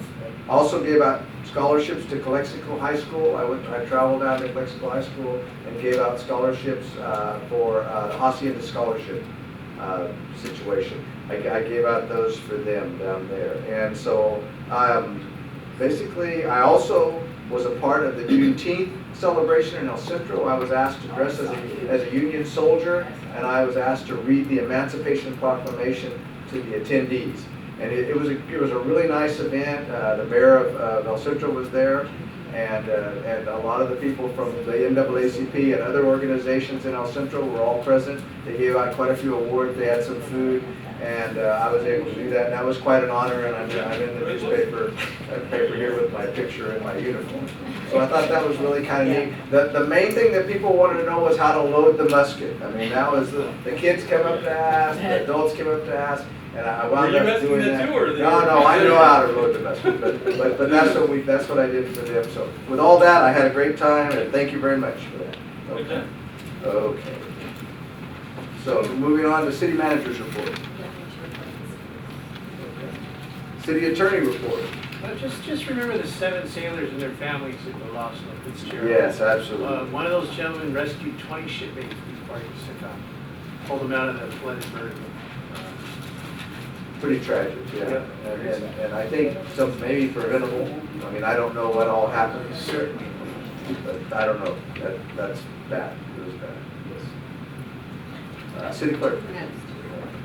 Okay, thank you all for attending the meeting. We will now go to closed session. We'll take a little 2-minute break, I think, and then go to closed session. That was